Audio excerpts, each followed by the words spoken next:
Release That Witch. Audiobook, Part 94.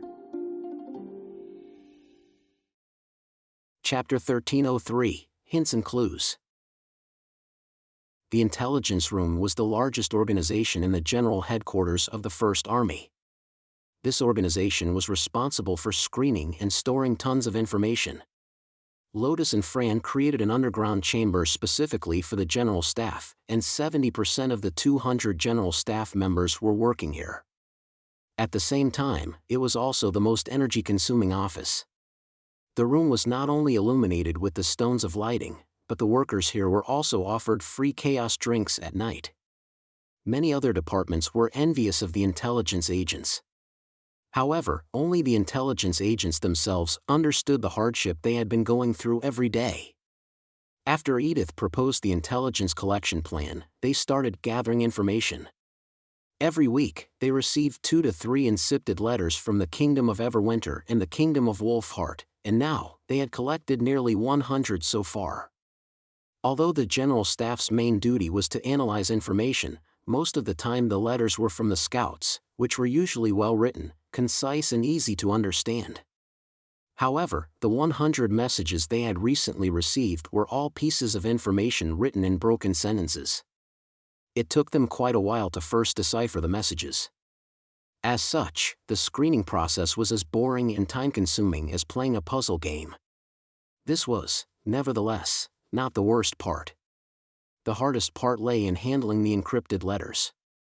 The agents did not understand why there was an increasing number of messages all of a sudden, as it was quite hard to obtain information now when the demons had closed the border of the Red Mist area. Yet after Hill Fox became the main intelligence officer, his agents started to use various strange ways to get the messages out. For example, the letters could be hidden in animal skins or the interlayer of a shoulder pole. Sometimes, they could be inserted in the stomach of a pickled fish. Trading merchants in the occupied area became a fantastic channel to communicate information. A lot of times, those noble merchants unknowingly became the couriers. Because of this, the encrypted letters were sent in all kinds of manners. The agents, for instance, had to take out a silk ribbon from the stomach of a fish while enduring the terrible odor. Before reading the message, they had to clean up the letter first.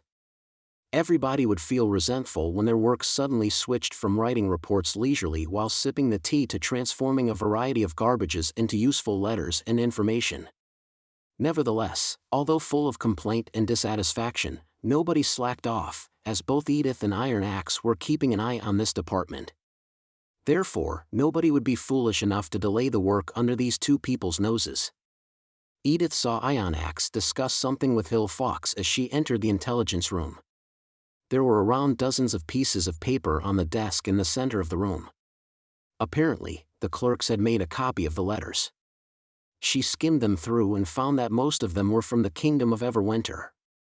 A large part of them seemed to be useless information providing few clues, such as a new troop of demons garrisoned in the northern city today, a noble suddenly passed away, and someone inherited his title, and a giant stone monster is lurking around the border area. Edith was not surprised that the intelligence collection plan could go so well in such a short time. The success was not only attributed to Hill's hard work but also the black money.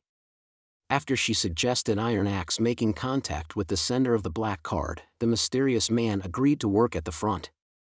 Although he only sent a messenger, he overtly expressed his wish to provide help to Grey Castle. The black money was started in the Kingdom of Dawn and also had certain influences on the Kingdom of Wolfheart and the Kingdom of Everwinter, mainly on the underground market and the rats. Rats could not collect very useful information due to various rumors and misinformation circulated in the neighborhood, but it was better than nothing. Edith also noticed a particular message that indicated that sailors were forced to work in some cities. What do you think of it? Iron Axe asked as he also noticed what Edith was staring at. If I remember it correctly, the third princess, Garcia, brought many ships when she attacked the Kingdom of Everwinter, Edith said thoughtfully. If the church didn't destroy those ships, they're probably still in somewhere in the Kingdom of Everwinter. It appears that you're quite concerned about this matter. Compared to the others, this piece of news was obtained from various sources and is relatively reliable, Edith said while extending out her hands. Ships are mainly used for transportation.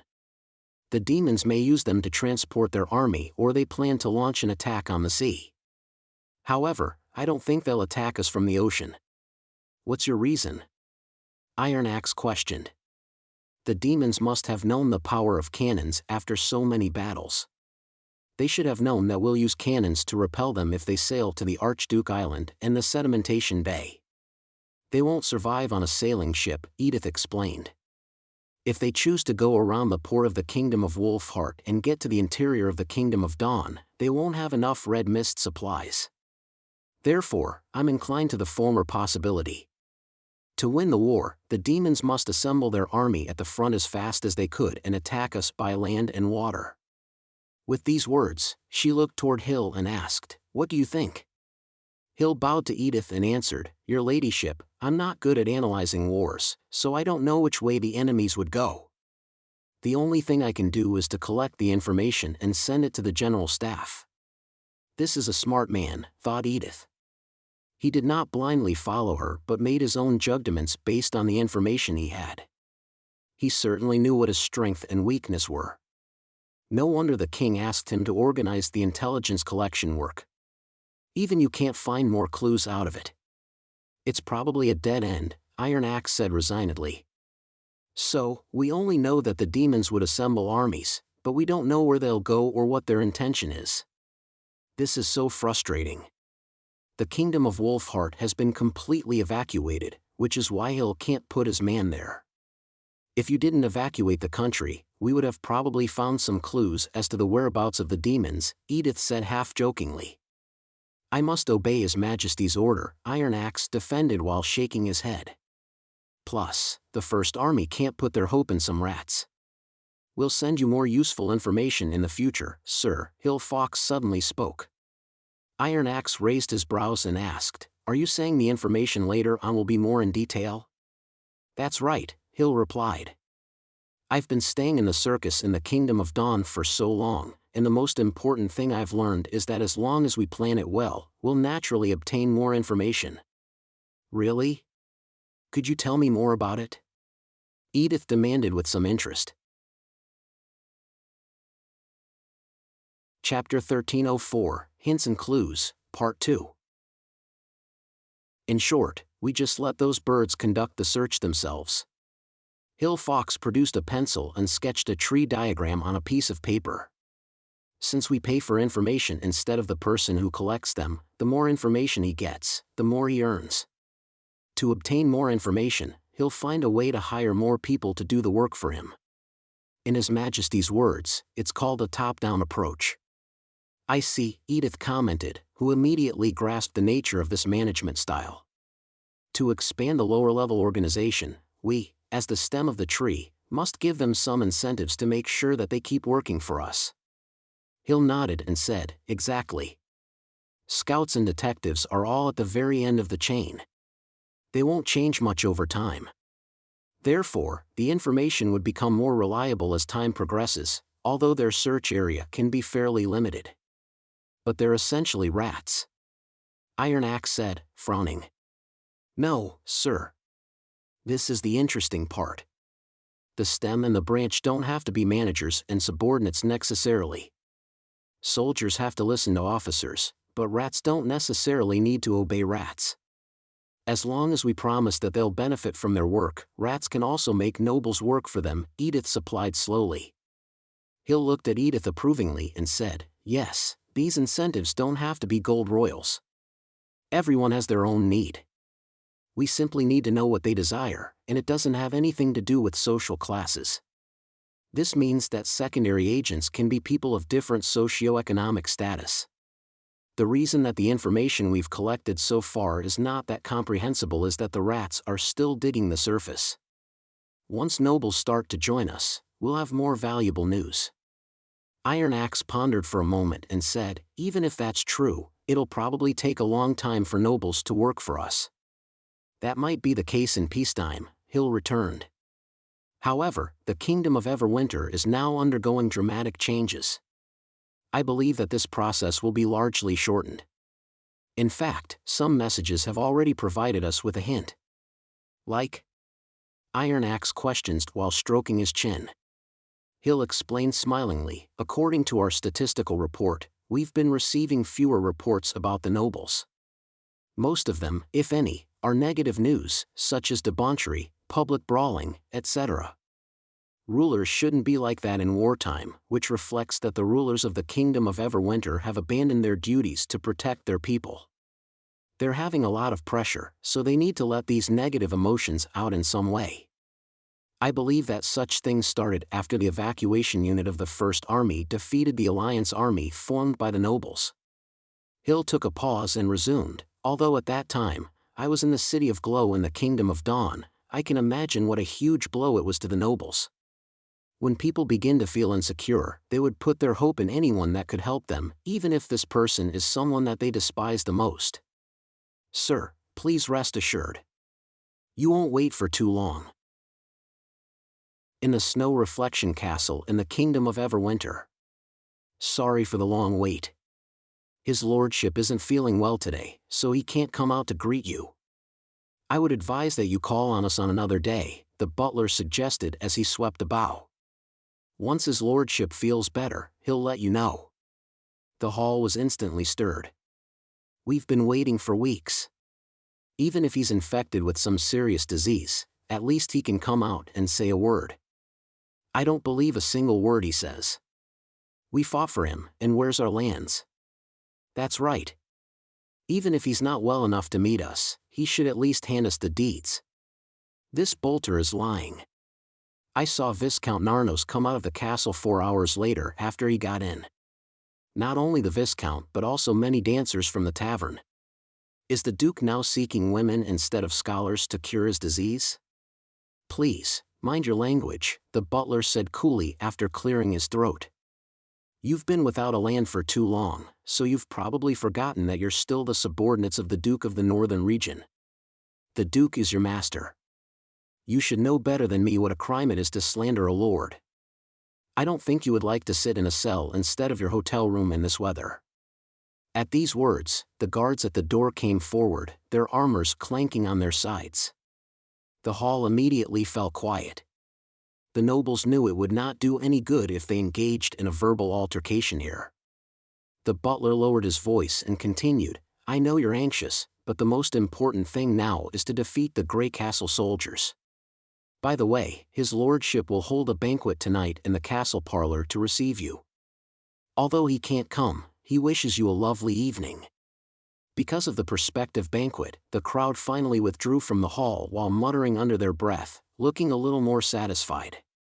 They immediately began to talk about the delicious food and beautiful women they would encounter in the evening. Only Fuller still felt unhappy when he returned to his hotel.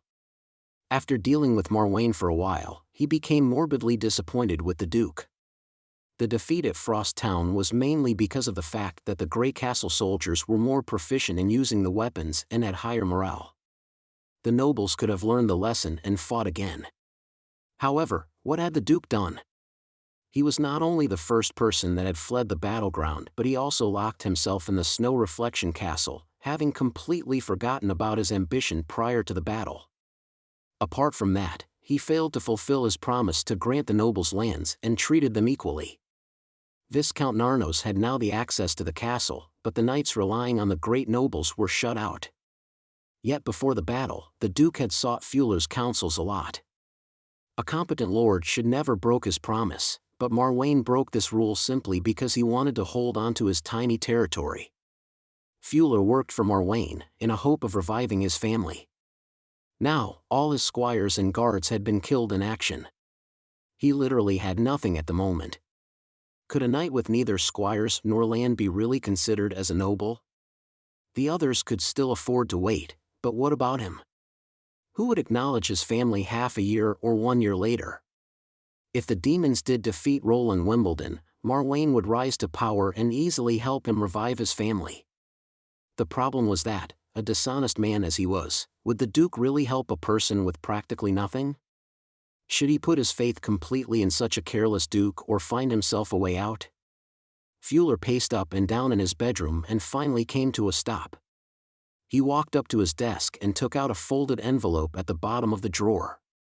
After a moment of hesitation, Fuller tore it open. There was a velvety black card in it. Chapter 1305, Lurking. This is an easy job. You won't need to take any huge risks. All you have to do is place the message in the allocated location and no one will know that you did it. The voice of the silver-masked man who called himself the leader of Black Money sounded from beside his ear once more. Utterly ridiculous. Why earth would I help Grey Castle? They even eradicated the nobles. What will I gain even if I win? Images of the conflict seemed to occur before his eyes once more. I had thought Black Money were intelligent merchants. To think that you would utter such foolish words. Aren't you afraid that I'll just tie you up right now and hand you over to Lord Morwayn in exchange for a generous award instead? If you really wanted to do that, then this conversation would have never taken place in the first place. The man's tone did not change, as if he didn't care for his own safety at all. The fact alone that I'm still sitting here is enough to prove your intentions, and it's because that you are clever that we're willing to give you this opportunity. Fuller replied in response, "Unfortunately you have misjudged me. My loyalty to the Duke is unshakable. Now scram before I change my mind." "Of course, I'll take my leave now. But my lord, this is how opportunities are. By no means does Black Money want to force you into this, it is your freedom to decide how you act." The silver-masked man stood up, gave a deep bow and then lightly placed a black card onto the tea table. "I want to say something before I go. Grey Castle will never forget anyone who serves them. Now, I hope to see you again." Fuller inhaled deeply, interrupting his chaotic thoughts. The room became quiet. Will Grey Castle never forget anyone who serves them? How ironic. He served Duke Morwayn for the sole purpose of reviving his family's prosperity.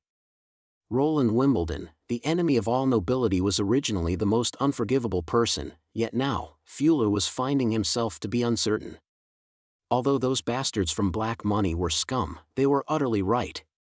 If he was really going to serve the Duke of the Northern Region to the very end, then he would have ripped the card into threads ages ago, rather than carefully hiding it beneath the drawer. After a long period of silence, Fuller arched his head backwards, sighed, then sat down in front of his desk. He pulled out a white sheet of paper and a goosefeather quill. Was there any more he could lose? The notion of taking back his territory was becoming more and more distant. It seemed like he didn't really have a reason to grit his teeth and keep persevering. Who cares? He wouldn't be affected negatively in any way as long as he followed Black Money's instructions. It would simply be akin to placing a bet on both sides. If the demons win, the current situation couldn't possibly get any worse. If the people from Grey Castle are triumphant, there may be a way for him to acquire compensation through other ways. Finishing his thoughts, Fuller put down his quill. At dusk, Fuller put on his trench coat and felt cap and walked into the Horn Alley of the inner city. Horn Alley was territory belonging to the Northern Chamber of Commerce. All of the passers-by were merchants. By sunset, there were very few people out and about. Fuller found the location that the silver-masked man had described in a place on a gentle slope. In between two brick houses sprouted a large, silver fir tree. In fact, the delivery method that the masked man spoke of was also one of the reasons that prompted Fuller to make his decision. With no physical contact with the recipient, the risks were largely diminished. With this, at least he wouldn't have to worry about Black Money blackmailing him with the message, or someone seeing him interacting strangely with an unknown person. Fuller wandered around the vicinity for a while and upon affirming that there were no suspicious people near him, quickly strode towards the back of the silver fir tree and felt at the hole in the middle of the trunk. Sure enough, there was a secret compartment hidden inside. The door of the compartment was made completely out of an ordinary wood. If he hadn't touched it with his own hands, he wouldn't have noticed it. He stuffed the letter containing the message inside the compartment and pushed the wooden plank back in place. Now he had completed the task of placing the message. He had intentionally written the message in script so that even if a third party discovered it, it would be impossible for them to connect the handwriting to him. Of course, his mission was not entirely complete yet. Next, Fuller returned to his residence and placed a flower pot on the windowsill of his bedroom. For a person living in the high-end section of the inner city, such decorative items were easily accessible. Nobody would care about an inconspicuous pot plant. However, to those that were observing him in the dark, this was a sign that the message had been delivered. From the beginning to the end, he didn't need to meet anyone in person. In regards to who would take the message, or how it would get into Greycastle's hands, these things no longer had anything to do with him. In the moment he set down the flower pot, Fuller almost seemed to experience a liberating feeling. To think they'd be so meticulous in even the simple act of gathering intel, the gap between the two kings is truly redoubtable. Fuller thought as he stood before his window, gazing into the distance at the castle district, ablaze with lights under the red haze. When he thought about how the losers of the battle were still cheerfully enjoying the evening party, any hope he had in Morwayn died. There was only one more question remaining. Could Greycastle really defeat the demons? The messenger pushed a thick stack of paper onto the damp and dilapidated wooden table. Is this today's portion? Smarty lit a candle, thank you.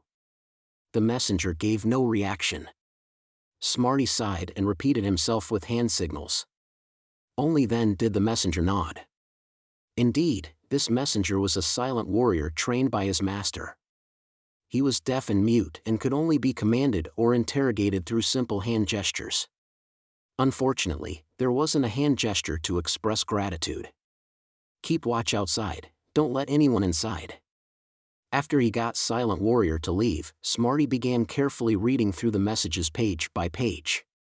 This place was the allocated property where Black Money organized their underground chamber of commerce. Typically only the invited could enter, so in theory the possibility of outsiders breaking in was small. Nevertheless, Smarty chose to go through the intel in the basement, in the case that if something did occur, he would have more time to destroy the evidence. Although Smarty did not know why his master was so serious about Greycastle's battle, this was not an issue he could intervene in. Since his master had commanded to support Greycastle with all his power, the only thing he could do was obey to the best of his ability. Currently, his most important mission was to organize the intel and deliver it into Greycastle's hands silently and without a trace. Although the people from Greycastle demanded that not a single piece of intel could be missed, opportunities to secretly sending things outside the city were scarce, thus there was an issue of prioritization to consider. Considering that the trading caravans qualified to pass came through once a week, he had to turn the most reliable intel into a confidential letter and mingle it amongst the trading goods going towards Wolfheart within a week. As for the rest of the intel, he could only search for another way. Most of the time, intel came from a rat's words, causing them to be extremely disorganized. Usually he would have to waste huge amounts of time to filter it. However, this time, Smarty noticed a letter amongst the intel that stood out from the rest. The characters on it were neat and organized. They definitely were not words that were carelessly copied down in a bar or on the streets. The words were also written with high-grade ink and there was not a single wrinkle on the paper. Clearly, the letter was written in an environment far superior to ones that rats are usually found in. Subconsciously holding his breath, he read the letter carefully from start to finish. Indeed, the contents of the letter were far different from the rest. It was the first to mention the core of the army of demons, Skylord Hekzad. Chapter 1306, The Bloodstained Message. After flipping through the letter, a chill ran down Smarty's back. A demon lord that could open the gate to hell, letting troops come and go as they like? Unquestionably, this intel was of utmost importance. In truth, he had been perplexed by the oddly unscathed fall of Snow Reflection Castle. The only thing that could be said from it was that the demons invaded from the north side. All the other explanations varied and contradicted each other. Evidently, all the citizens who witnessed the arrival of demons with their own eyes had died during the invasion. At last he had conclusive affirmation to his questions.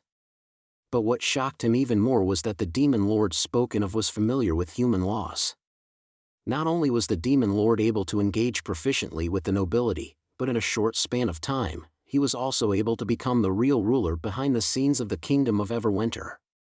Currently, the enlistment of citizens in the domains of the kingdom was all his doing. The handsome benefits promised by the demon lord were also far greater than what the people of Grey Castle were capable of. Additionally, the letter's illustration of the patterns in the drafting of citizens was extremely valuable. Although it wasn't the same as information on the power distribution of demons, one could at least infer from it approximately where resources were allocated. What was certain was that this letter was definitely not written by the likes of a rat or merchant. The writer's perspective betrayed that he was undoubtedly a member of Everwinter's upper class. The contents of the entire letter were organized, logical, clear and concise. There was no need for transcription. It would be difficult to make it any more concise than it already was. All Smarty had to do was send it out in one piece and it would already be a critical piece of intel. In terms of priority, it was without a doubt the highest. The problem now was that the merchant group used to deliver intel left Snow Reflection Castle yesterday. In order not catch anyone's attention, Black Money only planted one of their members inside the merchant group, and that member was merely a cart driver, making it virtually impossible for him to make the entire group pull back in the direction they came. The next merchant group would only be able to leave the following week. If we were to add on the time spent stopping and moving along the way, the delivery time would be drawn out even longer. After hesitating for a long time, Smarty finally jumped up, gathered the rest of the paper on his table, and put them away in his drawer, leaving only the letter on the table. Next he had to seal it with waterproof wax. After he finished, he blew out the candle, slotted the letter somewhere close to his body and returned to the first floor. Using hand gestures, he told the silent warrior, "I'm going to personally leave the city for a while. If something unprecedented happens here, light the fuel oil downstairs." Just when Smarty was about to turn and go out the door, the silent warrior caught Smarty's arm and very slightly shook his head. Then, the silent warrior pointed to himself. "Stay, and leave the dangerous things to me." Smarty chuckled lightly. "I'll only be sending a letter. I'll be back in 2 or 3 days at most. You can't speak, nor do you know where the exchange point is, so you can't help me with this mission." However, there were no hand gesture to express such complicated words, so he only made one hand gesture. "This is a command." The hand gripping him released. Smarty patted the silent warrior's chest and left the room without looking back. Since his master told him to support Grey Castle with everything at his disposal, the most important thing he had to do now was deliver this letter as soon as possible. After all, in the words of the Grey Castle folk, intel is dependent on timeliness. The longer that intel is held back, the more changes that occur and the less reliable it is. For such occasions, they had even set up an emergency contact point a bit over 5 kilometers away from the border of the city. At the contact point, they prepared an incredible animal courier. Smarty had heard that it could deliver messages to the Kingdom of Dawn within a few days. That village would be the destination of his journey. Leaving Snow Reflection Castle without permission indeed had its risks, but in general they were all within his control. In reality, people were escaping the northern region via all sorts of different methods every day. There were even people leaving Everwinter. The red haze and blood-red moon above people's heads didn't actually affect their lives in any way. It was just that Grey Castle's propaganda and the rumors about the demons had already cemented themselves in them. No matter how much the feudal lord tried to stop it, he was unable to completely dissipate the fear the people had of these terrifying barbarian races. Undoubtedly, these daily escapists were Smarty's best camouflage. Smarty knew that as long as he moved alone, the probability of him getting caught by flying demons was low. The guards on the streets were even easier to deal with, as in the end, gold royals were the ticket to all passages in the human world. Reality was not much different to Smarty's predictions. As dawn broke the following morning, Smarty safely passed through the southern gate of Snow Reflection Castle. In order to enjoy the gold royals all to himself, the guard even made sure not to alert anyone else, quietly opening a small door for Smarty on the inner side of the city wall. Once he crossed the icy abyss, the rest of the journey would be free of obstruction. Every time Smarty caught sight of a black shadow in the sky, he would quickly tuck himself under the snow. His white coat was a natural camouflage, and for those flying in the sky, his footsteps did not really look much different to the ones left by wild beasts. When it was afternoon, Smarty could already vaguely glimpse smoke curling upwards from the kitchen chimneys of the village. Wiping the white frost from his nose, he couldn't help but quicken his pace. Just like the system inside the city, Smarty didn't need to directly meet with anyone from Grey Castle. All he had to do was place the intel in the agreed spot and leave a secret signal. Yet at this moment, Smarty heard the clip-clopping of horse hooves coming from behind him. Smarty jumped and twisted around. His heart dropped slightly. What the hell, why are there snow reflection castle soldiers here? Grey Castle had chosen this village specifically because it was remote. It would be difficult to notice even if one or two outsiders snuck in. Usually if the nobles wanted to intercept runaways, they would choose to do it near the main road since they unlikely had any reason to be here. The distance between Smarty and the soldiers quickly shortened. Clearly they had seen his figure, so there was really no point in hiding anymore.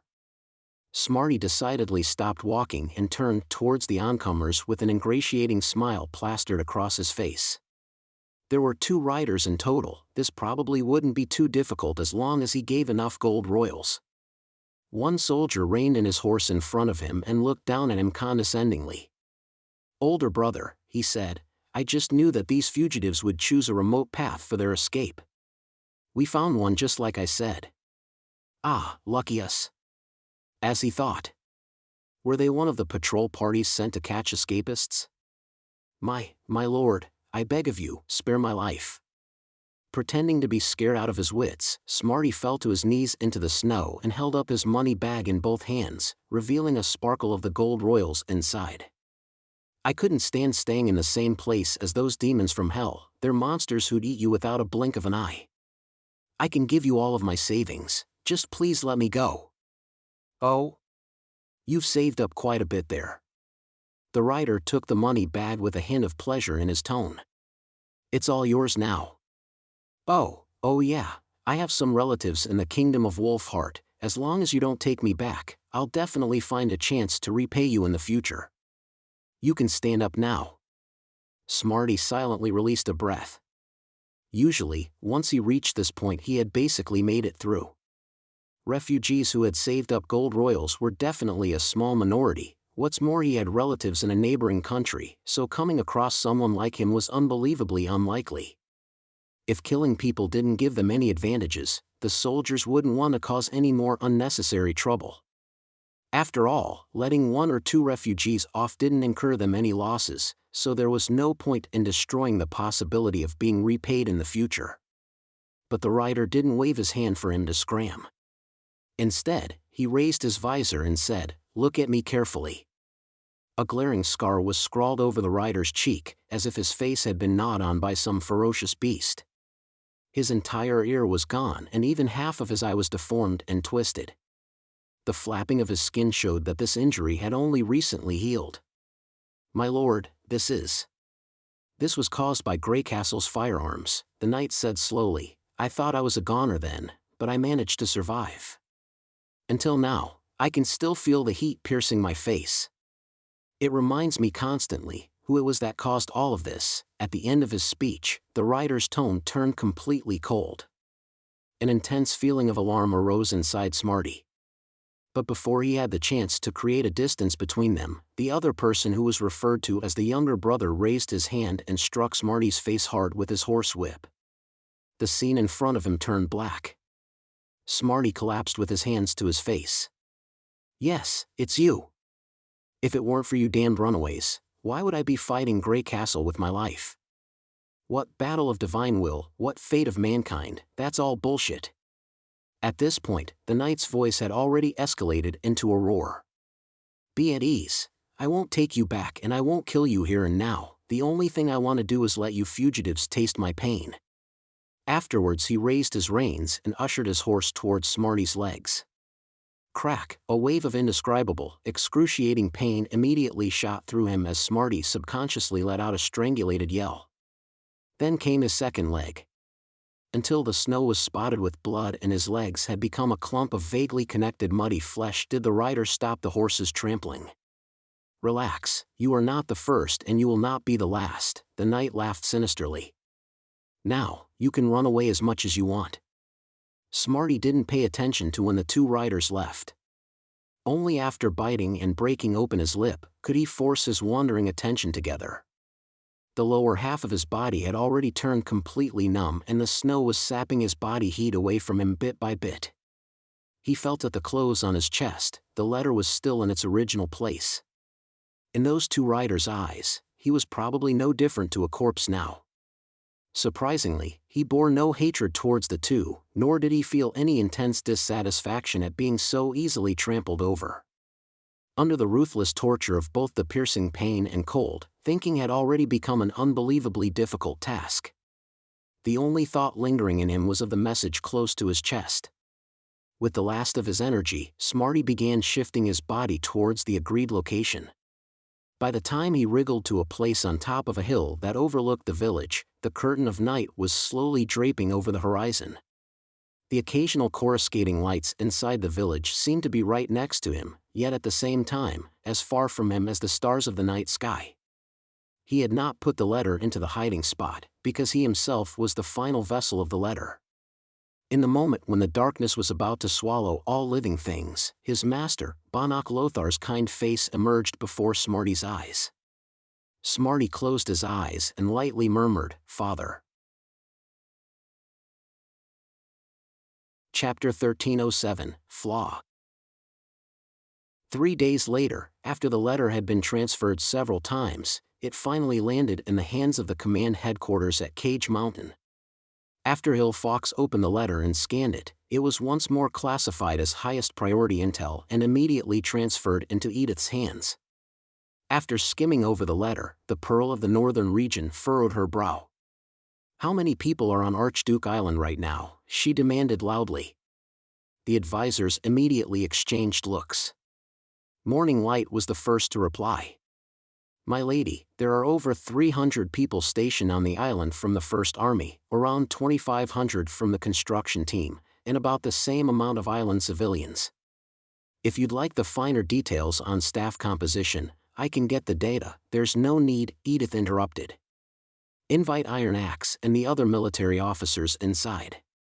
We need to adjust our plan immediately. Quick." "Adjust?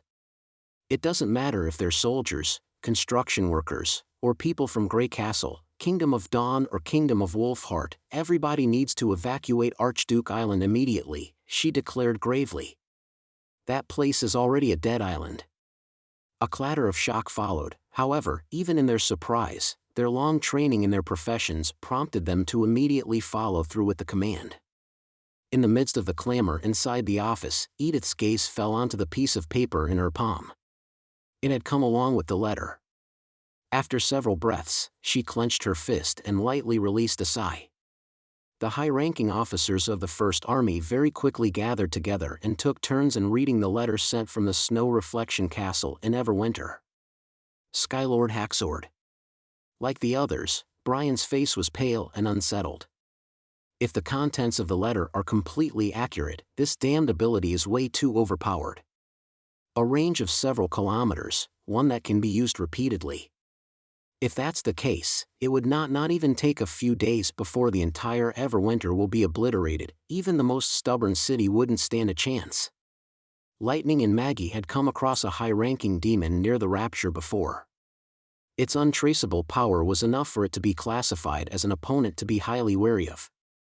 Now, they knew that this demon was most likely the Skylord Ursruk talked about, and what they witnessed was far from its real power. Not only could he pass through the portal himself, he could even maneuver entire troops through it. Such formidable power was terrifying on a strategic level. The full weight of the title, Grand Demon Lord, settled on everyone's shoulders. Evacuating Archduke Island was now a crucial task nobody was doubting. After all, getting on the island was easier than leaving it. If the strait, a natural barrier, was unable to obstruct the movements of the enemy, it would become a cage trapping them all. Moreover, they had to utilize every single minute. According to the citizen drafting patterns described in the letter and the clues derived by the general staff, the demons had probably gathered an army of a considerable scale on the front line. A massive attack could be launched at any time. Iron Axe commanded, "Stop all construction and fortification on Archduke Island. Start moving everyone on the island immediately. This is not limited to the rented ships. I want to see everything that can float participating in this evacuation." "Yes, sir," the troops responded in unison. After everyone left with their orders, Agatha said worriedly, "Why didn't such a powerful demon show up in the Second Battle of Divine Will?" "I believe it's due to one of three reasons." Edith's voice was still calm as usual. 1. Hacksword had yet to evolve into a Grand Demon Lord and didn't possess his current abilities back then. 2. They believed humans were insignificant and regarded the Sky Sea realm as their top priority. As for the third reason, she said as she paused intentionally, perhaps the higher-ranking demons believed that Hacksword was not suitable to battle humans. Iron Axe seemed to be able to read her mind. "You think it's the third reason?" The Pearl of the Northern Region shrugged. "Although the first reason is valid in theory, it's really just avoiding the issue. The second one does not have a solid reason, although the demons have always been battling with the Sky Sea realm. Considering their strong attention towards the relic of the gods, they definitely wouldn't have let the relic escape their hands if they could have easily defeated the Union. Underestimating the enemy is undoubtedly the most foolish thing you can do in a battle that determines the fate of your race. In other words, I'm guessing that they have already used their power to their maximum potential." At this, the Ice Witch's dull gray eyes finally seemed to brighten up a bit. But the Union hadn't learned of how to make firearms at that time. "If even the city walls are no longer effective, I'm afraid that the Union will be defeated even faster this time. They might not even have the time to move the relic of the gods. Thus, this is something worth thinking deeply about." Edith lightly tapped the table surface, not directly answering the Ice Witch's worries. "There are some descriptions in this letter that interest me. According to the few interactions that the writer has had with the Sky Lord, not only does Hacksword never use his power to directly enter the feudal lord's castle, he barely ever meets with multiple nobles at the same time. Most of his commands are conveyed through sigils, as if he is wary against them. Such behavior is clearly disadvantageous for him if he wants to win their loyalty. This is evident from the contents of the letter.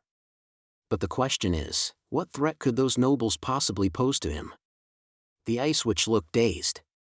"Could you be thinking of God's Stone of Retaliation? No matter how I look at it, it's the only possible reason." The Pearl of the Northern Region nodded in reply. "Since extraordinaries can be ashes or books, why must a Grand Lord be a magic slayer?" "That?" Agatha failed to react immediately.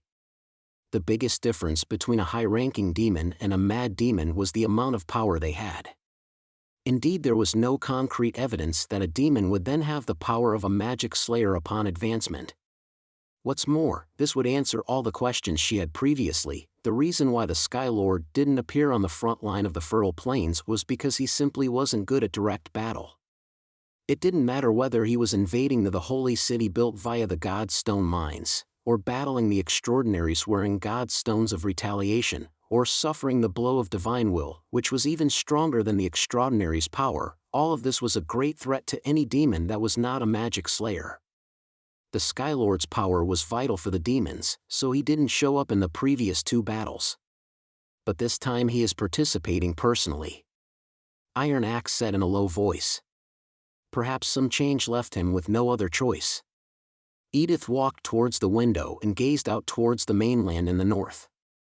For example, the first main attacker could have been Archduke or some other Grand Demon Lord, but under some circumstances, Hacksword was forced to emerge from behind the scenes. If this is really the case, it's definitely good news for us. No matter what, facing one Grand Demon Lord definitely beats facing several Grand Lords at once. Have you already figured out how to deal with Hacksword? His ability to maneuver armies at his will is unique in terms of strategy, but using it to attack is not actually a great choice, Edith said slowly. As long as we don't suffer too many losses on Archduke Island, the outcome is still up in the air. Thus, the most important thing for us to do right now is evacuate as many people and firearms from the island as possible, especially the cannons. Iron Axe released a long sigh of relief. From what you've said, this piece of intel is really valuable. I wonder who the writer and sender is. If the information is reliable, we really owe it to him. After a long silence, Edith handed the crumpled piece of paper over to Iron Axe. There were only a few simple sentences written on it. It was written by Hill's subordinate before he sent it to them. I do not know his name.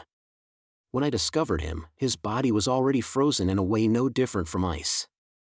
At his chest, I found this letter. Only this item still held a trace of warmth. Chapter 1308, The Great Evacuation of Archduke Island. Via the flying animal courier, the evacuation command rapidly spread outwards from Cage Mountain. The instructions were carried out to the maximum capability wherever there were Grey Castle forces. There was no prevarication or fooling around. Over half a year under Roland Wimbledon was enough to make the nobles who chose to serve him clear about the way he did things.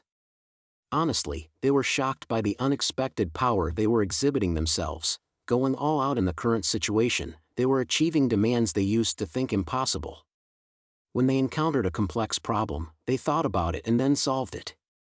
Although they were still the same group of people, they produced vastly distinct results under a different governing system. Baron Jean Bate was one of these people. Jean Bate felt conflicted as he watched the busy scene inside his mansion. Originally, he regarded his family as an insignificant family lacking in both ability and ambition. It was only because he posed no threat to them that the King of Wolfheart, Tusk and Redstone allowed him to perpetually manage Sedimentation Bay, thus maintaining the fine balance between the noble families. Now, his scholars and subordinates were responsible for planning the movements of tens of thousands of people and thousands of ships. Even though a large number of those were fishing ships, they were under his jurisdiction nevertheless, as even the smallest of ships needed to be docked before they could be unloaded. Tens of thousands of people was equivalent to the total population of a large inner city in the continent, and the number of ships he now controlled was more than all the merchant ships docked on the shores of Wolfheart added together.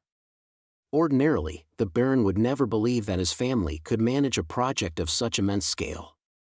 If someone had suggested it prior, he would have thought that they were either joking or didn't understand the complexities of management at all. Now, Jean Bate realized that not only had he underestimated his own abilities, he had underestimated his clan's. As long as they were given a hard push, and led via appropriate methods and regulations, astonishing potential could be squeezed forth from the people. In the beginning, he mostly served Grey Castle because he had no other choice. After all, the fate of his family and assets had been completely in Grey Castle's hands. Disobedience was not an option. Gradually, however, he found himself taking a liking to this feeling. Thousands of people moved just from a single command of his, accomplishing their given task with high precision and efficiency. Perhaps this was the true essence behind power. Even though he had many more superiors above him compared to the past, the power he held in his hands was now far more physical and tangible, and he was certain from the energetic expressions on their faces as they rushed about that his subordinates shared his sentiments. Leading 100 intelligent people surpasses leading 10,000 idiots by far. This was probably the most memorable lesson the Baron got out of this. This governing regime, which was polar opposite to the aristocrat way, could turn not-so-bright people into clever ones. Then what would be the potential of people who were naturally geniuses? Jean Bate no longer held any doubts that Roland Wimbledon would become emperor over the 4 countries. That is, as long as humans could survive the battle of divine will. Reminiscent to the higher-class managers, the situation among the civilians was also hectic. What Grey Castle had demonstrated in the past, that they were true to their words and always repaid their debts, caused their evacuation announcement to be held in high esteem.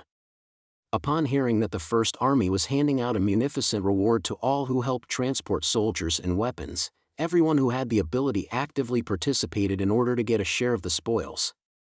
People who relied on the sea to make a living were the first to respond. The sailors had been searching all over the place to borrow carriages in hopes of transporting goods on the mainland to earn a living. Now, they were all returning to their main professions. Following them were the fishermen. The value of the reward given by the First Army was calculated by the number of people and weight of cargo transported. Because the strait separating Archduke Island and the mainland was not wide, people were bringing out their sloops and even their heirloom dinghies. If they didn't have sails, they used paddles. Just one round trip across the strait earned them several gold royals. Anyone could do the math.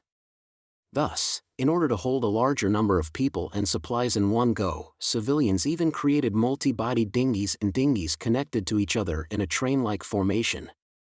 To them, it was still worth it even if their creations broke apart after 1 or 2 voyages. The First Army only made one requirement: boats are forbidden to contain any sort of shade that would block falling snow. Aside from that, all other floating apparatuses were accepted without a question. Within a short period of time, the sea was covered in boats of all sizes coming and going from the shore. From afar, they looked like the migration of ants to different nests. Of course, the Witch Alliance was not idle either. Seagull was the most effective transporter out of all the transporting apparatuses. Within a day, it made almost 50 round trips between the two shores. Lightning and Maggie accompanied the aerial knights in patrolling the western side of Archduke Island, fighting away the occasional beasts that were scattered around the area. Molly and Hummingbird, coined the ultimate pair, made the originally extremely time-consuming labor of unloading a breeze. It could be said that without their help, it would have been impossible to undertake such a large-scale moving operation, especially when the handling capacities of a few harbor city wharfs were considered. People, weapons, construction equipment. What had taken several weeks to transport onto Archduke Island were all transported back within a couple of days. Most people had expected such a hasty evacuation to end up in a catastrophe. It would have been unsurprising if over half of the paraphernalia went missing. In fact, managing to transport all the people back alone would have been a great feat, but reality proved that pretty much all of the objects came back in the same way they were delivered on the island. Excluding the abandoned construction materials and some insignificant tools, the losses incurred in items such as weapons and explosives were less than 10%. The shockingly efficient management of this whole event reminded everybody of Greycastle's prowess once more. Just when the evacuation was nearing completion, Sylvie sent a warning of the highest threat level to the command HQ. Traces of a huge number of demons had appeared in the red haze. At almost the exact same time, Hacksword saw the observer through the parasitic eye demons. It was as if she had suddenly materialized in his mind. Her every single movement was clear and precise. She was a female awakened with long, curly green hair, the one described in Ursruk's report as the key extermination target. With her extremely expansive wide field of view, she was strategically a huge threat to the demon race. Only a god's stone could stop her. He silently remembered her appearance and looked away from her. She was staying in the center of a highly guarded city. Getting rid of her was a good suggestion, but it was not something he needed to do personally. He was the king's most important asset, his right-hand man. If he was harmed, it would be an indelible pity for the whole race. Thus there was no reason for him to put himself in danger. What's more, Hacksword had a more important target right now. According to the reports of his sentries, the humans had been moving about a lot near the coast of Wolfheart, especially around Archduke Island. Clearly, his enemy had set their eyes on the strait and was not ready to hand it over to him on a silver platter. Without question, the humans were going to pay a terrible price for their mistake. According to the intel he acquired from the nobles in the Kingdom of Everwinter, the Greycastle's army numbered in the tens of thousands. If he could devour all of the defending troops on Archduke Island in one fell swoop, it would deal a huge blow to the humans. He was going to prove to all the other demons and Grand Lords that he, the Sky Lord, was also a Grand Lord that could lead the Western Front to victory. With this in mind, Hacksword summoned the first distortion door. Chapter 1309, Thunder. The outbreak of war on the Western Front had dramatically changed the Sky Lord's mindset. In the past, his understanding of humans came from various battle reports and Holy See meetings.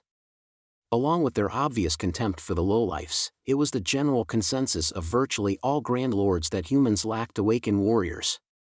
It was just as difficult for humans to upgrade as demons. The human's overall strength was volatile as it was impossible to tell the extent of an upgraded's power beforehand. Human males who possessed no magical power at all were on the battlefield purely to add to the head count. They were akin to the inferior demons of his race. However, inferior demons were utterly abandoned after the first battle of divine will. Now, they weren't even allowed to participate in battle, and were only used for manual labor at most. Just from this, one could see the difference in strength between the two races. The Sky-Sea realm inhabitants were even more highly evolved. From their land-engulfing ships to their most basic soldier, every one of them possessed remarkable magical power, as if they were designed just for war. Even several of the demonic beasts that they corrupted and controlled eventually grew into ones containing magical ability. Undeniably, the Sky-Sea realm was the strongest among the four races. Precisely because of the difference in strength, senior demons regarded the legacy that would be left behind by humans after the second battle of divine will as something in the bag. This was also why Ursruk's last words caused such a great stir on the presiding Holy See. Now, however, Hacksword had come to believe with a greater certainty that Ursruk had not been exaggerating. Even if humans' exceptional utilization of fire was not enough to raise the king's concern, the new weapon Hacksword's people had discovered 2 weeks ago was a completely different story. Without the help of witches, human males, creatures that were supposed to be merely extra trimmings, actually flew via a strangely modeled iron bird. His first reaction when he heard the news was that it was definitely impossible. Since ancient times, excluding birds, the sky was a place dominated by magic users. The saying that God resided in the place above the sky layered the blue dome above their heads with a greater sense of holiness and divinity. Yet how could species without even a drop of magical power intrude this holy domain? However, there was more than one witness to this phenomenon. Upon accepting the news, he realized that the humans' rapid growth and strength may not only be owed to their manipulation of fire. Indeed, he was slowly being convinced of Silent Disaster's shocking upgrade theory. It was likely that the Nightmare Lord had realized this possibility before him, which was why he decided to enter the realm of mind and search for answers. After all, the rate that the humans were evolving was way too fast. There wasn't any mention of the Iron Bird in Ursruk's report. If humans already possessed such a weapon at the time, there would be no reason not to use it. The only explanation was that in less than a year, the developments of humans had already reached the realm of the sky. Such a sudden change could only be explained by upgrading. Once males also become a main force in battle, the humans' fighting ability would undoubtedly multiply dramatically. Perhaps this was Ursruk's real warning in his last words. Fortunately, Hacksword was substantially more familiar with the sky than fire. The iron birds the humans created were not much stronger than devil beasts. As long as he was here, nobody else was allowed to touch the sky. This time, the attack will not fail like the previous time. His confidence was not because he looked down on his enemy. At this point, underestimating the enemy was unquestionably stupid. His confidence came from his own title. Because he was the Supreme Lord of the Sky. After passing through the door, the Sky Lord appeared on the edge of the island. Constantly lingering by his side were parasitic eye demons who came with him. If eye demons were regarded as a rare species, then the scarcity of parasitic eye demons was on a whole other level. They were an extremely precious resource. Despite the high price, Hacksword placed them on the front line without hesitation, letting them travel by his side. This was the only way he could handle the other key target mentioned by Ursruk, a witch that specialized in exceptionally long-range attack. Up until he arrived on the island, the witch's appearance still hadn't materialized in his mind. This meant that humans' only asset that could threaten him wasn't present on the island. At the same time, he didn't see any observers that would be able to catch sight of him. There was no better time than now. Hacksword didn't hesitate anymore and activated the complete form of the distortion door. A black hole rapidly spread out from behind him and very swiftly extended several meters outwards. Any natural barrier would be rendered useless against the door. A red haze gushed out. Siasses, a higher ascendant, was the first to appear before him. "My lord, your army is ready. Convey my command, seize this island and kill all who resist." "As you wish." Siasses let out a piercing scream. As a psychic who had undergone 3 upgrading ceremonies, this scream was more than enough to drop any human who didn't wear a god's stone instantly. Even if they did have one on them, the mind blast would cause them to fall in a trance. Simultaneously, it was a signal to commence the attack. When the scream ended, massive numbers of primal demons and symbiotic demons poured out from the distortion door towards the center of the island. The strength of humans' fire bolts lay in their long range.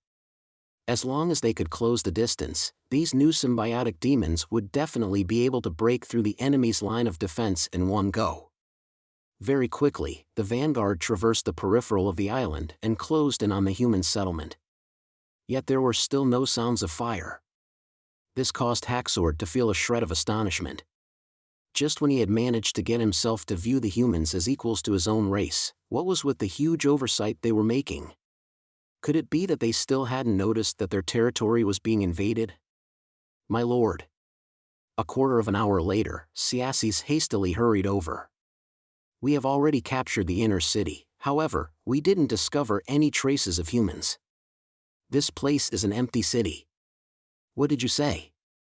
Hacksword's eyes widened. "There are still many uncompleted buildings inside the city. From their color, it seems that the buildings were recently under construction. I'm afraid the humans have probably abandoned Archduke Island 1 or 2 days ago." So he was saying, the boats spotted by the sentries were not for sending weapons onto the island, but evacuating the soldiers from the island? But how could this be possible? The humans acted as if they knew he was going to attack Archduke Island. He had intentionally made his troops avoid all cities and towns. Every path he traveled had been checked by demons. The easiest way this secret could be leaked was via those human workers, so he ordered his subordinates to put them under centralized supervision, removing all possibility of communication with the outside. Even if the enemy had noticed that something was odd, they wouldn't have evacuated so quickly. How did the information get leaked? Before he could think about the problem properly, an ear-splitting explosion suddenly erupted from the island center. In an instant, the earth began to violently shake. A cluster of blindingly bright fireballs illuminated the cloudy day. In the midst of their light, rolling clouds of black smoke shot into the sky and an intense air wave swept across the entire inner city. All the soldiers in the city were engulfed by the surging smoke in a blink of an eye. Chapter 13:10, Trapped Beast. Hacksword closed the distortion door with a grim face. Even the stupidest person would be able to tell that they had just been completely outwitted by the humans. "Those lowlifes!" Siasses roared furiously. His murderous intent was clear in the wild twisting of whiskers on his cheeks. "Shut up!" Hacksword interrupted him. "If they were lowlifes, then who are we, the ones got outwitted by lowlifes? From now on, I don't want to hear you calling them lowlifes ever again." Then he leaped up and flew toward the other end of the island. The black smoke was still billowing upwards ceaselessly, forming a thick column of smoke. The indistinct flashing of firelight from below it caused the column to resemble a jet of magma shooting upwards from the ground. The interior of the city was in disarray. Even in places where the fireball's shockwave hadn't reached, there were bodies of several primal demons strewn across the area at different angles, dead or alive. However, this was not what he was focusing on at the moment. The milk had already been spilt. Staying there would not make his losses any smaller and would only add fuel to his fury. If he had the energy, he would rather use it to make his enemies pay. As expected, on the south side of the island, the Skylord spotted some boats that had not yet gone far from the island. Even though they were in full sail, in the face of his abilities, they were equivalent to being stationary. Just when he was about to close the gap in a single stride, a ray of light below him caught his attention. A silhouette flew out from the outer region island and rapidly towards the southern side. No wonder. He had believed that the person responsible for the detonation of the explosion had been buried in the flames together with his vanguard troops. To think that the humans had actually planned a full retreat. Getting a witch to activate the explosion in order to retreat easily from the battlefield? As if it was going to be so easy. The Skylord immediately switched targets, opened a distortion door and appeared in front of the witch. She was a female with pale, blonde hair. She revealed an expression of shock, as if she didn't expect him to suddenly appear. Without another word, Hacksword reached out to grab her, yet his hand grasped thin air. The female before his eyes suddenly moved with an explosive speed, tearing hundreds of meters away from him in a blink of eye. At the same time, the shock wave from her movement slammed into Hacksword and the parasitic eye demons like a wall. The spell blast glistened and rippled outwards before slowly easing away. After the witch flew out a distance and slowed to a stop, she looked like she used up over half of her energy. He harumphed and then chased her once more. He planned to close the distance in one step again, however this time just as he exited the distortion door, the witch was already miles away, leaving a trail of white clouds behind her. Hacksword was furious. He used his ability for the third time, thinking that he might as well open the door 300 meters in front of the witch. However, when he exited the door this time, he suddenly felt the gazes of numerous eyes on him. It was as if he just entered a city center from an empty plane. Shocked, the Skylord looked in the direction of where he felt the gazes. Numerous black figures were coming in his direction, both from the horizon of the sea and from the land. Among them were iron birds and witches. This is a planned ambush? So that bitch was intentionally stopping and starting, fooling him believe that she could only perform brief moments of accelerated flight because she was being limited by her magical power? Ha, humans, ha ha. Hacksword laughed as his fury rapidly boiled up to its limit. Not only did they outwit his troops, they were also planning to trick him. Retreating now would be as easy as taking a breath. But he didn't do so. Indeed, he wasn't a magic slayer and it always bothered him, but that didn't mean males wearing God's stones of retaliation would be able to defeat a Grand Lord.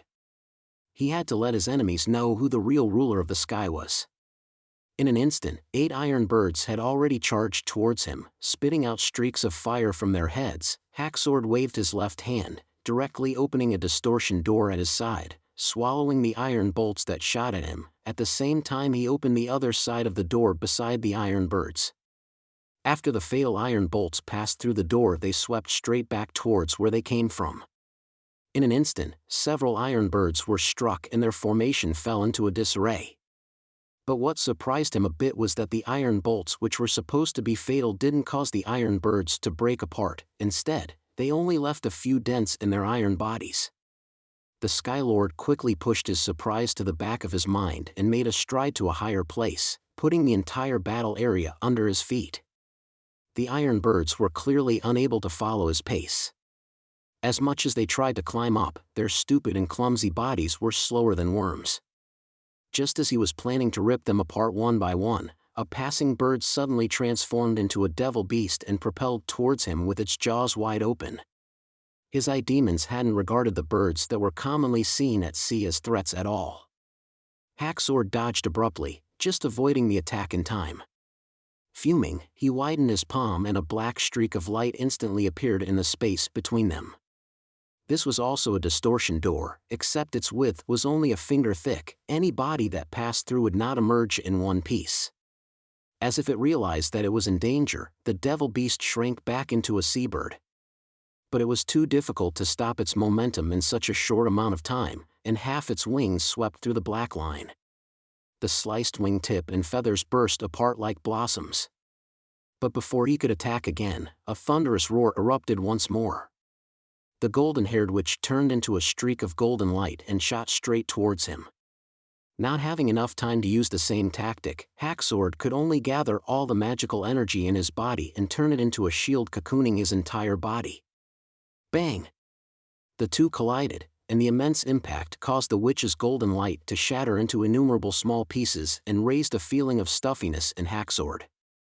The opponent's injury was clearly more serious. Not only was blood seeping from the edge of her mouth, one of her arms was bent into multiple sections. Yet the witch thought nothing of her injuries.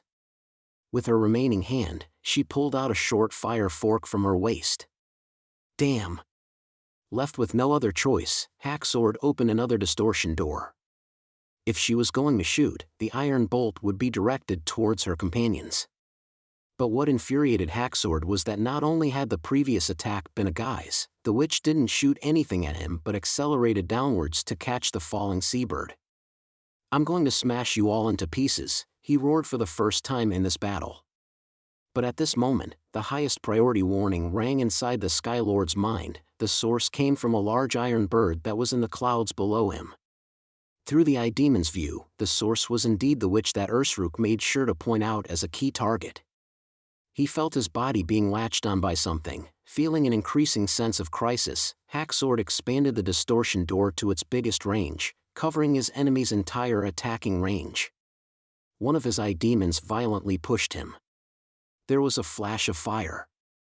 After what felt like both a long time and a brief moment, a black shadowy cluster flashed across like lightning. Innumerable cracks appeared on the distortion door and then it shattered apart in a deafening explosion like glass.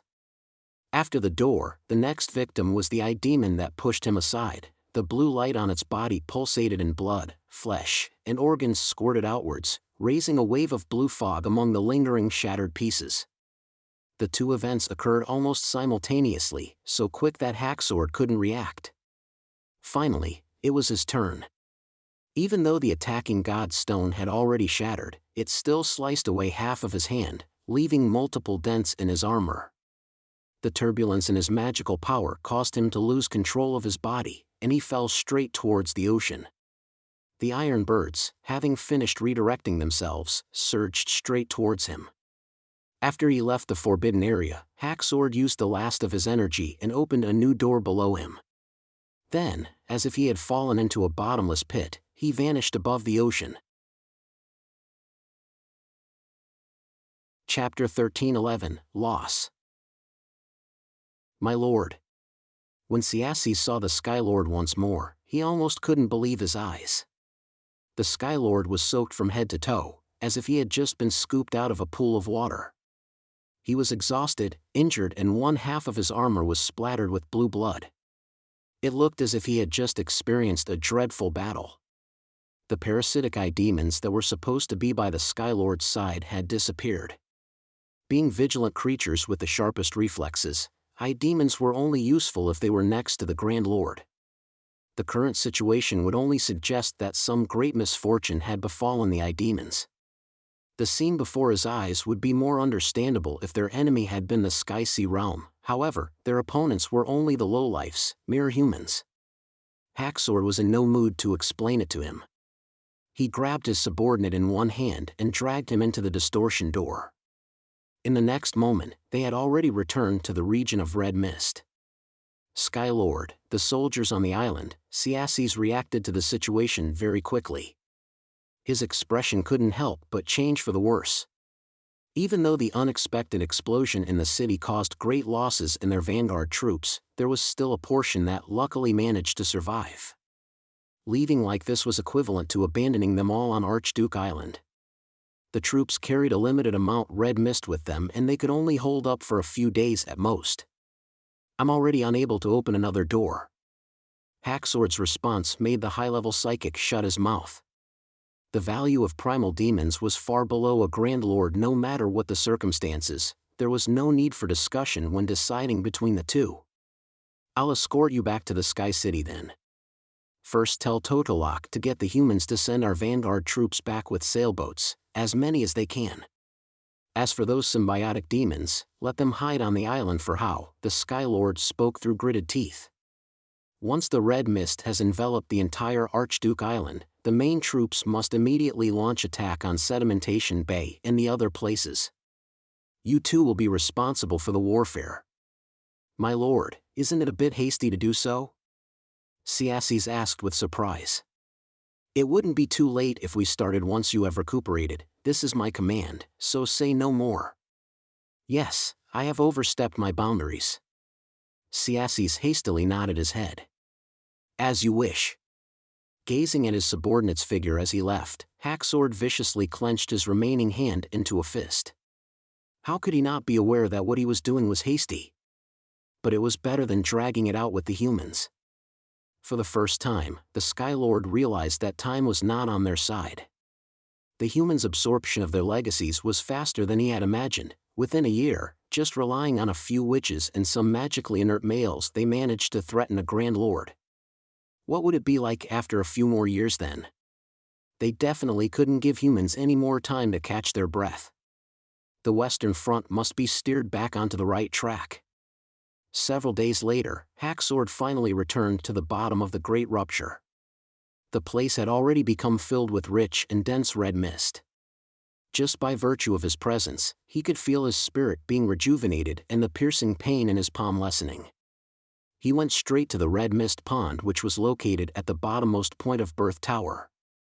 Staring at the still motionless Nightmare Lord, the Skylord suddenly felt angry at everything. If she hadn't been immersed in the realm of mind all this time, then he wouldn't be in such a difficult position. It wasn't supposed to be like this. If he was focused on simply moving the troops around, the advancement of the front line wouldn't have been so slow. And if the Nightmare Lord lead the troops to battle, none of the Grey Castle people who were meeting up with the fugitives would have escaped. Then, they would have launched a direct attack while the humans were still panicking, and he would have led the troops from the west side in a pincer attack, capturing Hermes Plateau immediately. That was the real Western Front battle plan.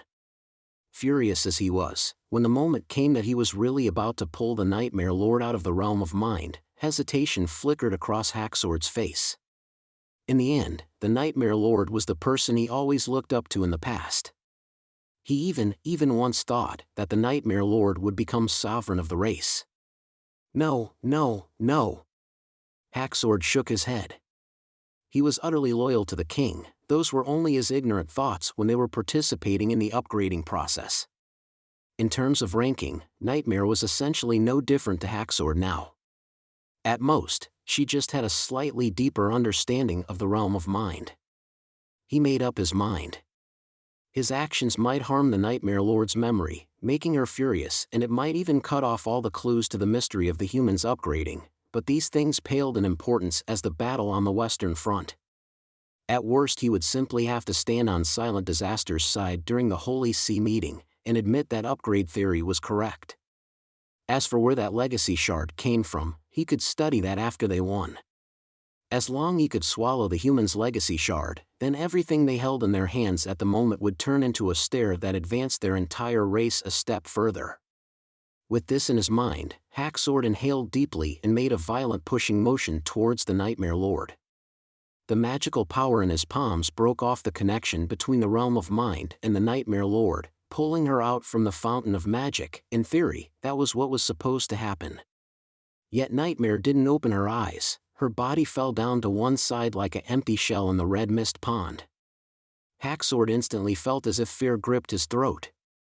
He had never felt this much terror, even when his mind was almost destroyed at the loss of control over his magic during his upgrading process, or when he was ambushed by the Sky Sea realm.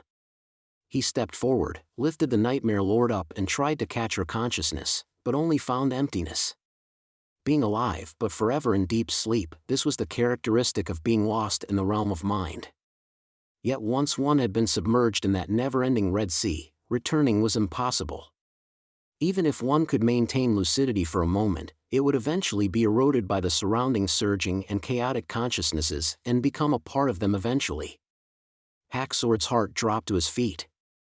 This meant that they had already lost the Nightmare Lord. How could this happen? With the Nightmare Lord's ability, as long as one was careful and didn't make any terrible mistakes, she shouldn't go to the extent of being trapped in the realm of mind. What on earth did she encounter in her search? The Skylord didn't dare to think any more about it. He got up and leaped upwards towards the top of the tower. He had even forgotten about his own injury. He must inform the king of the news immediately. The situation of the Western Front has changed dramatically. How is everyone recovering? At the Cage Mountain command post, Iron Axe asked Agatha in a concerned tone. With Nana here, what could go wrong? Agatha put away her sigil of listening and smilingly shook her head. It was obvious that she was in a great mood. According to Wendy, Maggie had already healed up so much that she could skip and jump about on the first day. Lightning recovered completely on the second day, and both are now doing frontline patrolling. My only regret is that I didn't participate in the ambush this time. We were taking a big risk after all. Moreover, in order to pack that huge flintlock, we even had to take apart all the seats on the Seagull. We couldn't have taken another passenger. Iron Axe smiled as well. I thought your only regret would be that we couldn't get rid of that high-ranking demon in one go. Winning against a Grand Lord with such a lineup is already an extraordinary victory. Agatha turned to the Pearl of the Northern Region and said with her hand to her chest. I underestimated you in the past. Reality has proved that that was indeed a mistake. Except for His Highness, Roland, there are still many outstanding people among those with no magical ability that should not be taken lightly. Edith calmly accepted her compliment. As the strategist behind the entire ambush, there was no need to be humble in that moment. Even though it's a pity that we let the bastard called Hacksword escape alive, we reaped a lot from this battle. She patted the documents in her hand. At least we are now no longer clueless about our enemy. Chapter 13:12, Countermeasure. As a Grand Demon Lord, the Skylord's strength could indeed be described as terrifying.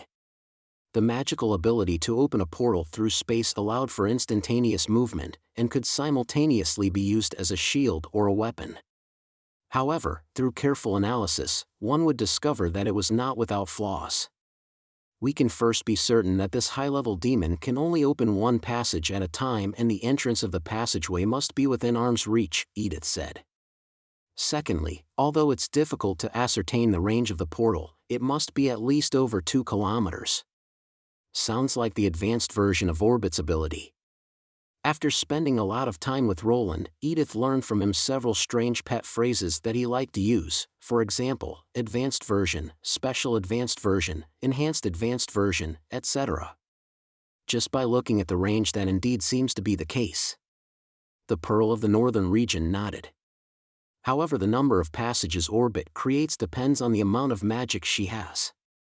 The Skylord, on the other hand, can only open a new passage once the previous one has been closed.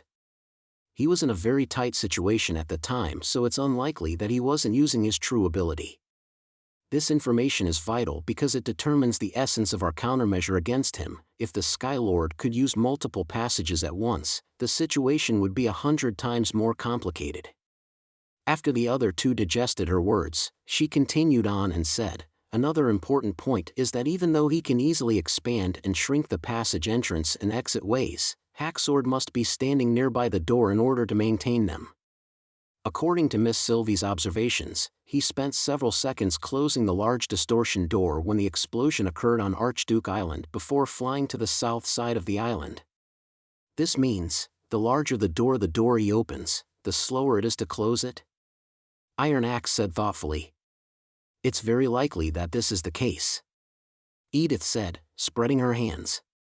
The final point is his Achilles heel. Hacksword isn't a magic slayer, he cannot stop the movements of witches and doesn't pose enough of a threat to people wearing God's Stone of Retaliation.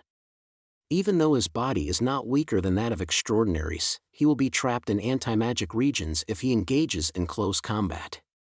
I certainly don't think he will want to not sacrifice his own life in exchange for the lives of 2 or 3 mere humans. Edith paused. To summarize, the Skylord's main ability is to open a 2-way passageway that is centered around himself, has a radius of several kilometers, and can only be opened one at a time. No matter if it is the entrance or the exit, as long as both sides of the door are affected by a God's Stone, the passage will break apart. So if he appears once again, our countermeasure will be. If he is located at the periphery of the battlefield and the exit of the door isn't facing the battlefield, Miss Sylvie will directly bombard him with artillery, Edith said systematically. If the exit of the door is inside the battlefield, or if he uses the door to directly charge into the First Army's formation, then get the soldiers to do nothing and leave it to the professionals. Do nothing? Iron Axe was a little surprised, then, as if he realized her meaning, he said, "Oh, I see." Indeed, Edith revealed a smile. In reality, the Skylord's most effective method of attack is using our own weapons against ourselves. If our soldiers can hold their attack, there is actually a limit to the threat he poses to our lineup. Just as I said before, strategically, his ability is irreplaceable for maneuvering troops, but using it to attack is not a good idea. With the front line of the First Army ignoring him, it was not like the Grand Lord could just charge into the ditch and engage in close combat with the soldiers.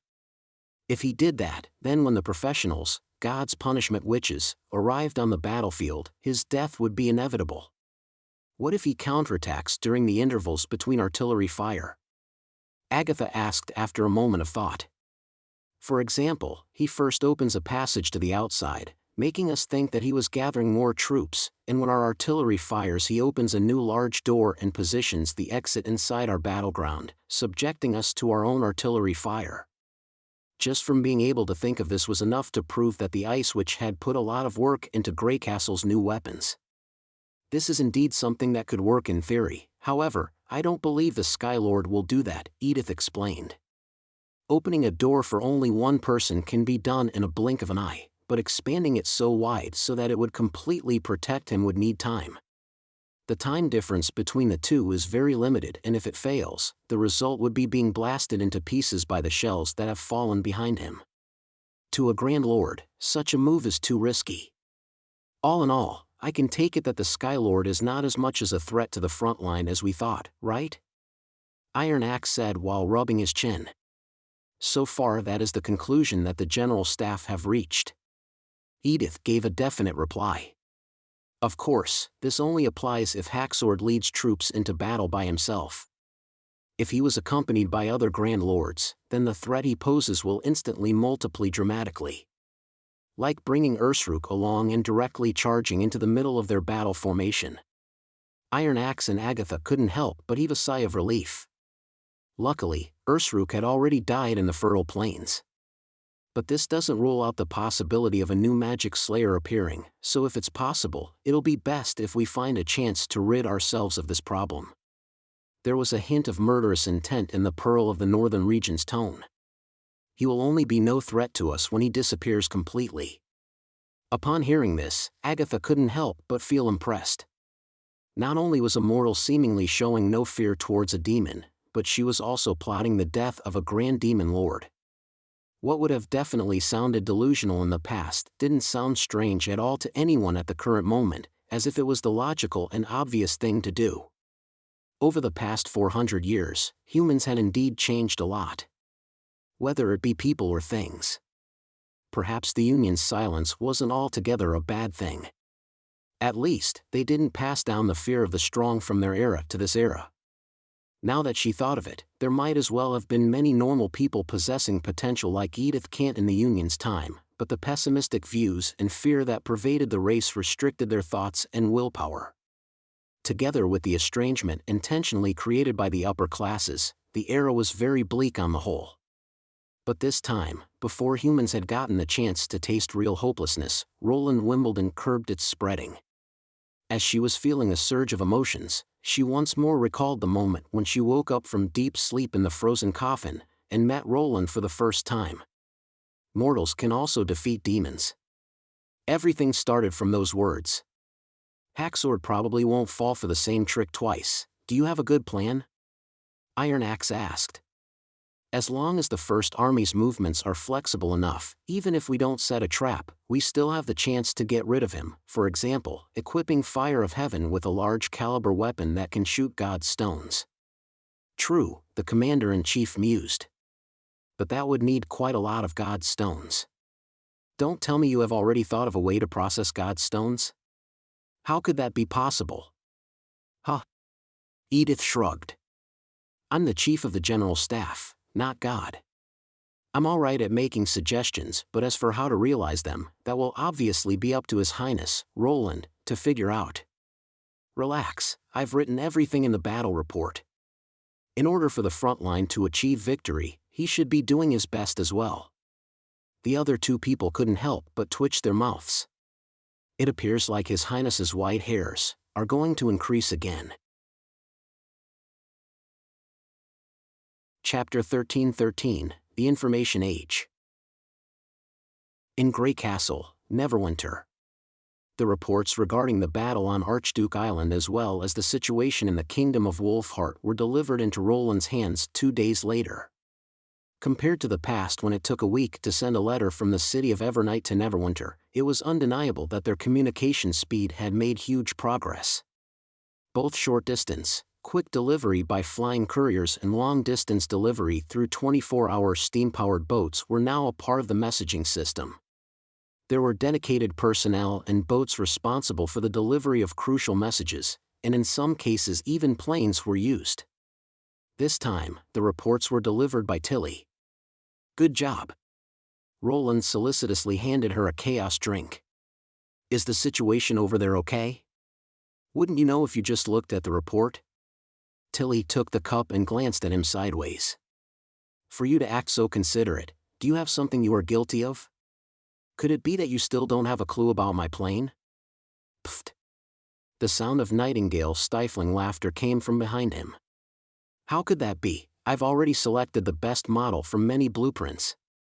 When Anna can find some time, we will start the prototype production right away.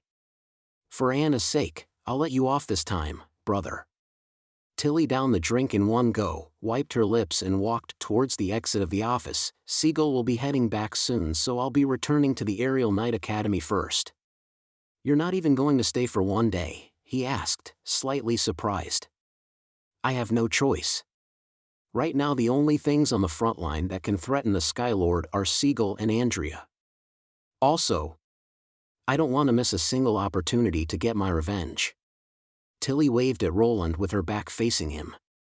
"Well then, I'll be going now, brother." Nightingale sighed softly as she gazed at the closed door. "Everyone is working hard. If it was possible, I would rather they worked hard in other areas, not in warfare," Roland thought. However, he didn't say it out loud, because before the Battle of Divine Will ended, before the fate of humans was determined, nobody could free themselves of this burden. Apart from shirking responsibility, there was no meaning in saying this now. After a moment of silence, he unsealed the report. After he finished reading all the reports, Roland at last understood the meaning behind Tilly's words. To be able to pass down the evacuation command in time and successfully ambush a Grand Demon Lord whose movements were untraceable above the vastness of the sea was an incredible feat. Edith, Kant and Andrea were undeniably the key contributors to the battle. But in the same way, the sender of the vital intel couldn't be ignored. Victory would not have been possible without this person's selfless act. "What do you plan on doing?" The issue had clearly caught Nightingale's attention. No matter what his original motive for sending out the secret letter was, his name and contributions shouldn't be forgotten, Roland said in a low voice. If this was in Roland's previous life, finding an unidentified informer after a long, drawn-out battle would be virtually impossible. The words on the epigraph of the gravestone would likely be, "Your name is unknown, however, your deeds are everlasting." Here, the existence of witches changed this. They allowed every single warrior who contributed to saving the fate of humankind have their name remembered in history. After the First Army regains control of the Kingdom of Everwinter, get black money to help Summer determine this person's name and background. If the culprit who murdered him was still alive by then, they would not escape severe punishment by law. Nightingale nodded.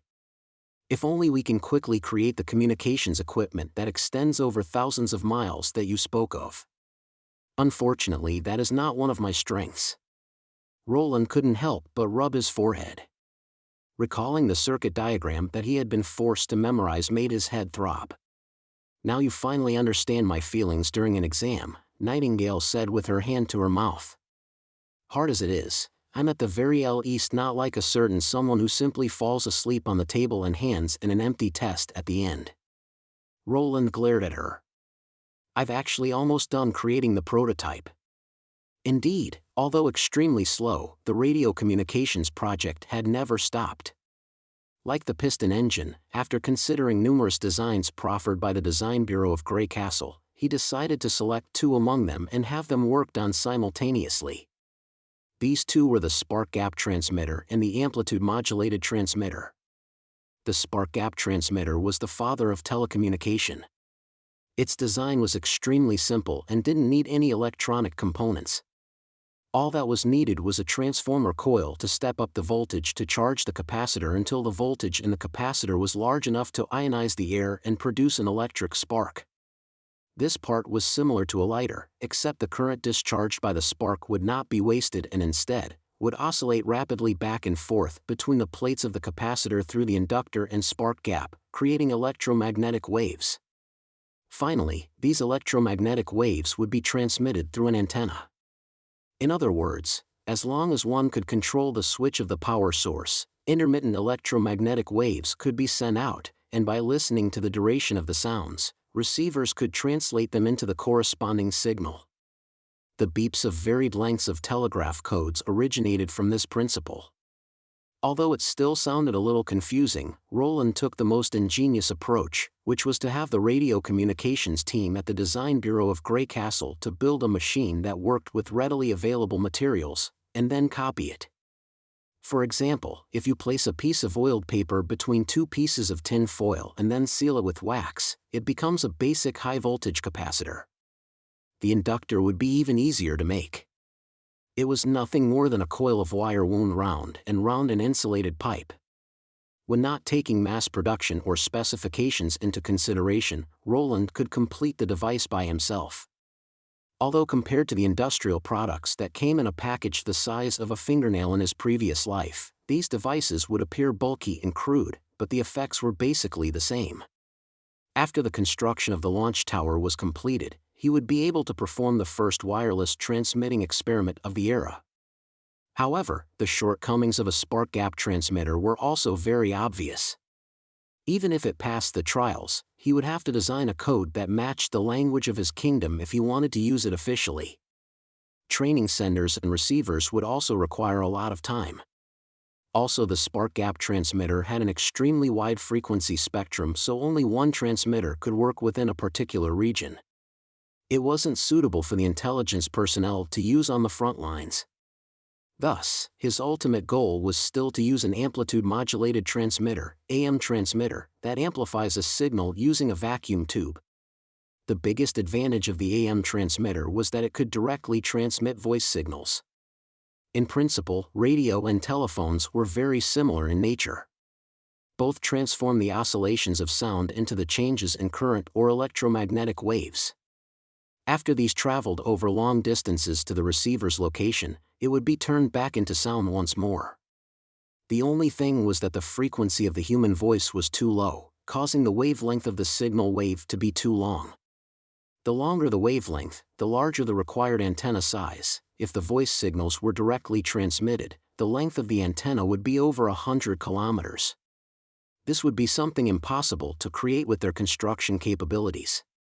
So in order to send out the voice signal, it would have to be carried by a higher frequency wave. This was where modulation came in. Once the new waveform created by the combination of the two was received, the receiver had to filter out the high-frequency waves through a series of demodulations and only keep the meaningful low-frequency waves in order to turn it into the final sound of the voice. Once the AM transmitter succeeded, both the First Army and the intelligence community would be granted with real-time communications capabilities. For war, the significance of this required no explanation. Chapter 13-14, Dilemma. Of course, the difficulty of producing the two types of radio communications equipment was not on the same level. The engineering team was still in the process of trying to create the evacuated tube, the core part of the AM transmitter. Failed prototypes had already piled into a small mountain outside the lab. Edith's suggestion of modifying Fire of Heaven in her report excited Roland. On the technical level, it was not difficult to move a 35mm sniper cannon onto a biplane. All they had to do was embed the entire body of the cannon below the belly of the plane and remove the shooting seats. If they limited the ammunition they carried to less than 10 rounds, the weight would be balanced out. Other than that, nothing needed to be changed.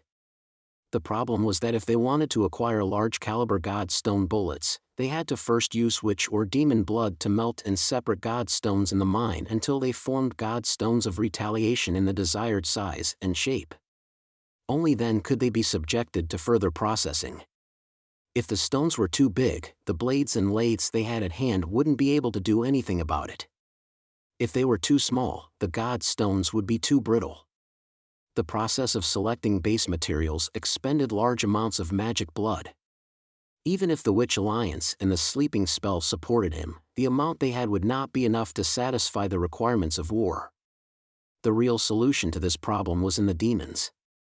Either they found out the reason why demons could process such large godstone pillars, or they used their blood for creating the bullets. Fire of Heaven could now return to Neverwinter from the front line within a day.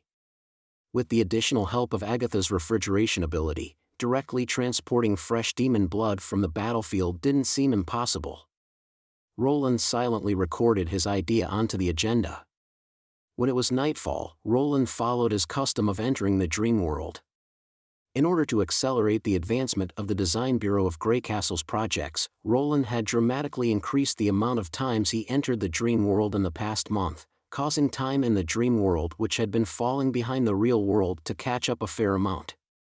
The city which had previously been in late summer now already had snowflakes floating about, as if this place and the outside belonged to the same world but just in different regions. A typical morning in the neighborhood of his apartment was bustling with people. The expansion of erosion and the great disaster in the Prism City didn't affect the residents at all. The two sides of the street were still full of breakfast food stalls with owners yelling about their sales without rest. People hurriedly moved about the street and the white snow that had accumulated throughout the night was already covered in footprints. Even though Lon said that this world was also going to face a battle of divine will, in comparison to the red mist-covered battlefield in the Kingdom of Wolfheart, this place was undeniably milder by a good deal. Also, the long time he spent in the dream world had not only caused the seasons to change, the demon world traveler's attitude had also appeared to change significantly. After observing for some time, Roland was basically certain that the demon who called herself Valkyries was not actually a native from Kargard Peninsula. Although the registration information restored by the Martialist Association verified it, there was no such person among the visiting group from the peninsula. Yet, her behavior was difficult to explain with common sense. Roland was not alien to the phenomenon of possessing a real identity but a greatly changed personality because he himself was an example of this. The best explanation was to describe her as a world traveler. In the beginning, Valkyries was able to maintain her guise of a normal martial artist, flipping through various different types of books and talking as little as possible. But with the passing of time, she became more and more agitated. Especially after her injuries healed.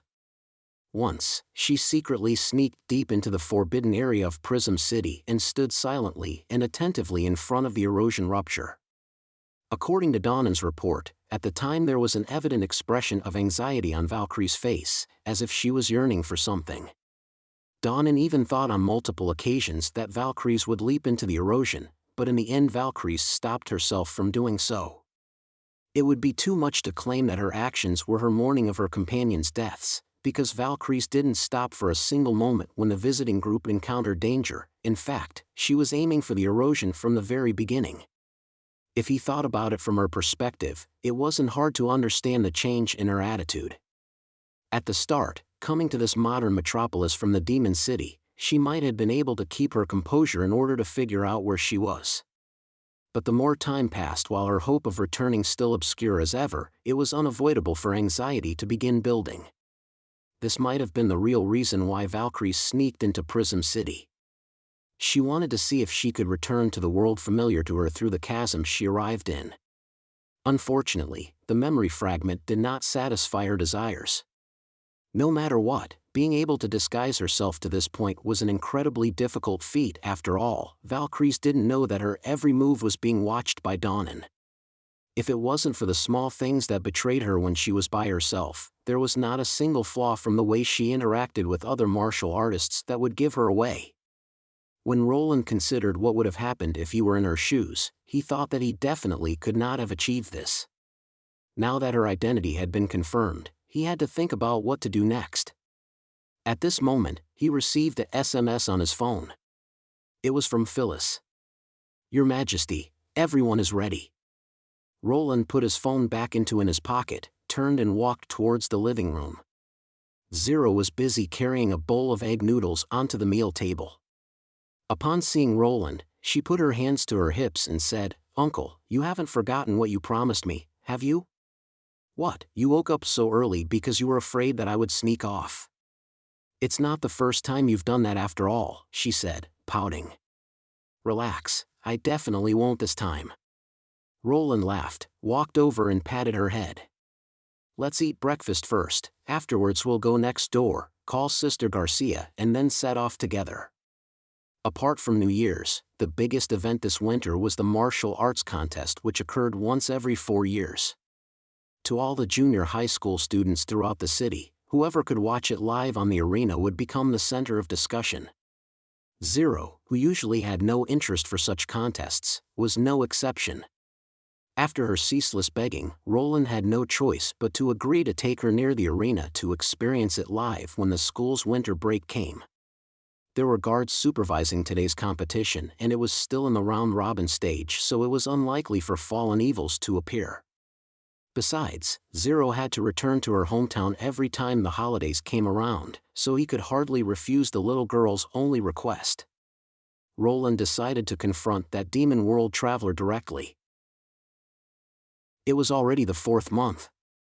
Although Valkyries looked like she was focusing all her attention on the rowdy battle ring, her heart was somewhere else. The past 4 months had given her a basic understanding of this world and human legacies. On some levels, she herself had become a part of accepting legacies. As long as she could return to reality, she would definitely be able to bring huge benefits to her race. However, the major problem was, all this time, she hadn't been able to find a way to leave the realm of mind. Valkyries had an enormous heap of intel, yet she didn't have anyone to share it with. It was as if she was in a desert and finally found a bottle of water, only to find it firmly sealed, unable to be opened. Whether she sent out a signal for help to Hacksword, or used her mind to sense traces of the king, she didn't receive any reply. Even if she stood in the gap of this domain and meditated, the realm of mind didn't respond to her call at all. It was her first time encountering such a situation. Valkyries couldn't help but feel a little hateful towards the Sky Lord. Why hadn't he, even after all this time, tried to wake her up? Chapter 13-15, First Direct Contact. If the Western Front plan was successful, the red mist should have already spilled over the ridge of the continent and spread through the territory of the humans. This meant that the birth tower and the Great Rupture was no longer a secret. No matter how slow the opponent was, they would have reacted already. So why was Hacksword still not doing anything? Could it be that the humans were so weak that he could face them all by himself? However, when she thought about it, Valkyries found it unlikely. If their enemy were as frail as that, Ursruk wouldn't have been defeated on the fertile plains. She knew very clearly that having been separated from reality for too long, it had caused her to lose her ability to judge the current situation. This feeling made the Nightmare Lord feel extremely uneasy. There was also that human. She looked over to the other side of the battle ring and saw that Roland was standing beside 2 females, showing much amusement and interest in the competition. Damn him! Didn't he have better things to do? If he knew how a way out, then he might just be her only chance. He was definitely the one taking the legacies and knowledge of humans out of this world. He must have some sort of passage to communicate with the outside world.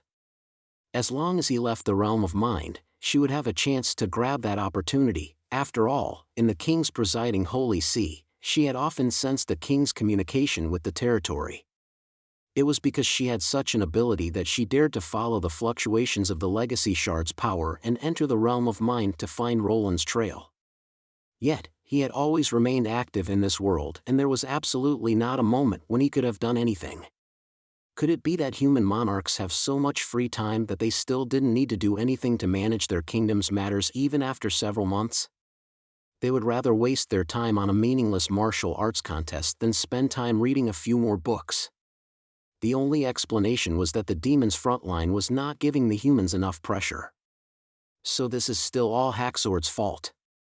In the midst of her mood swings, Valkyrie suddenly noticed Roland leaving the two females and walking to a corner by himself. Standing there was a hooded female, as though she had been intentionally waiting for him. Valkyrie pretended to casually walk out of the crowd, but her eyes never left Roland. They discussed a few words before the female pointed in the direction of the exit. Roland appeared a little hesitant but nodded in the end. Had the association noticed something? Valkyrie had originally decided to stop once and for all, but for some reason she felt a familiar aura from the female. This odd feeling prompted her to walk a few steps closer, so as to sneak a peek at them from a closer distance. Just with this one glance, Valkyrie felt all her hair stand. Under the dim light, she saw a face similar to that of Heath Delis, or Lon, from the Martialist Association. Could it be that Transformer had always been hidden in this world? And the reason that Roland could appear as a male in this world was also because of her? This news was too shocking. Valkyrie could no longer hold back the impulse in her heart and quickly followed them. Roland and the person that Valkyrie suspected to be Transformer didn't walk in the direction of the arena's exterior after passing through the exit passageway. Instead, they turned and entered an underground parking lot. The Nightmare Lord tried to make her footsteps as light as possible and kept a fair distance between them until they entered a civil air defense passageway. As Valkyrie tailed after them, she discovered that the passageway was only a bit over 10 meters long and didn't have any forks at all. On the other end of the passage was a sealed cement wall. There was even a no entry. Construction incomplete warning sign hung up on the wall. Even though it was a dead end, the two had vanished. Oh no, it's a trap. Valkyrie reacted instantly, but it was already too late. Before she could turn and retreat, Roland was already calmly standing behind her, blocking her only route of escape. Standing beside him were several females. From how they used their abilities, which was polar opposite to martial artists, Valkyrie didn't even need luck to guess. Unquestionably, the females standing beside him were witches. She finally realized where that feeling of familiarity came from. That was the minuscule difference between magic power and natural ability. If witches could enter the realm of the mind as well as possess their original strength at the same time, then the exposure of her identity would have occurred sooner or later. After all, Roland could surreptitiously conceal this many people to set up an ambush. That meant infiltrating her surroundings and observing her would be trivial. The reason was easy to understand if one thought about it. She focused all of her disguise on her superficial interactions. But against witches who had uncanny abilities, her guise would have been a joke. It was likely that her movements had already been seen through by the witches in the past 4 months. "We meet once more, Miss Valkyrie," Roland said serenely. Valkyrie didn't respond. Saying anything at this time would only bring humiliation to herself. Even if she still didn't understand how he could get the witches to enter this realm, it was no longer important. He had intentionally set an ambush in this secluded place. His goal was self-evident. The only thing she could do now was die in battle. The Nightmare Lord summoned all the magic power in her body and slightly leaned her body forward. In this situation where she was fighting against a group of witches without a magic stone or magic slayer power, she didn't even consider the possibility of winning. It was impossible for her to surrender no matter what. "Could I invite you to drink some Kargard Peninsula coffee?" Roland spoke once more. Kama Valkyrie came to a halt with her foot out. She stood frozen in her spot, her upper body still maintaining a slightly forward-leaning posture. The way she stopped herself seemed overly stiff. "What did you say?" "I want to treat you to coffee," Roland repeated himself. "Although it wouldn't count as real coffee, it's a special drink that is very similar."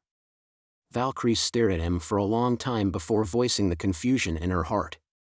Why? She couldn't guess what this male was thinking at all. Reality was different to this place. The coexistence of her race and humans was an imagined illusion. Since he had already confirmed her true origins, it wouldn't make sense to let her off.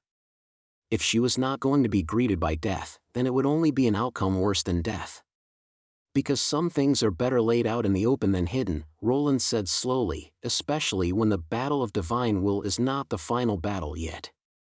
The battle of divine will is not the final battle yet. Valkyries couldn't help but be surprised.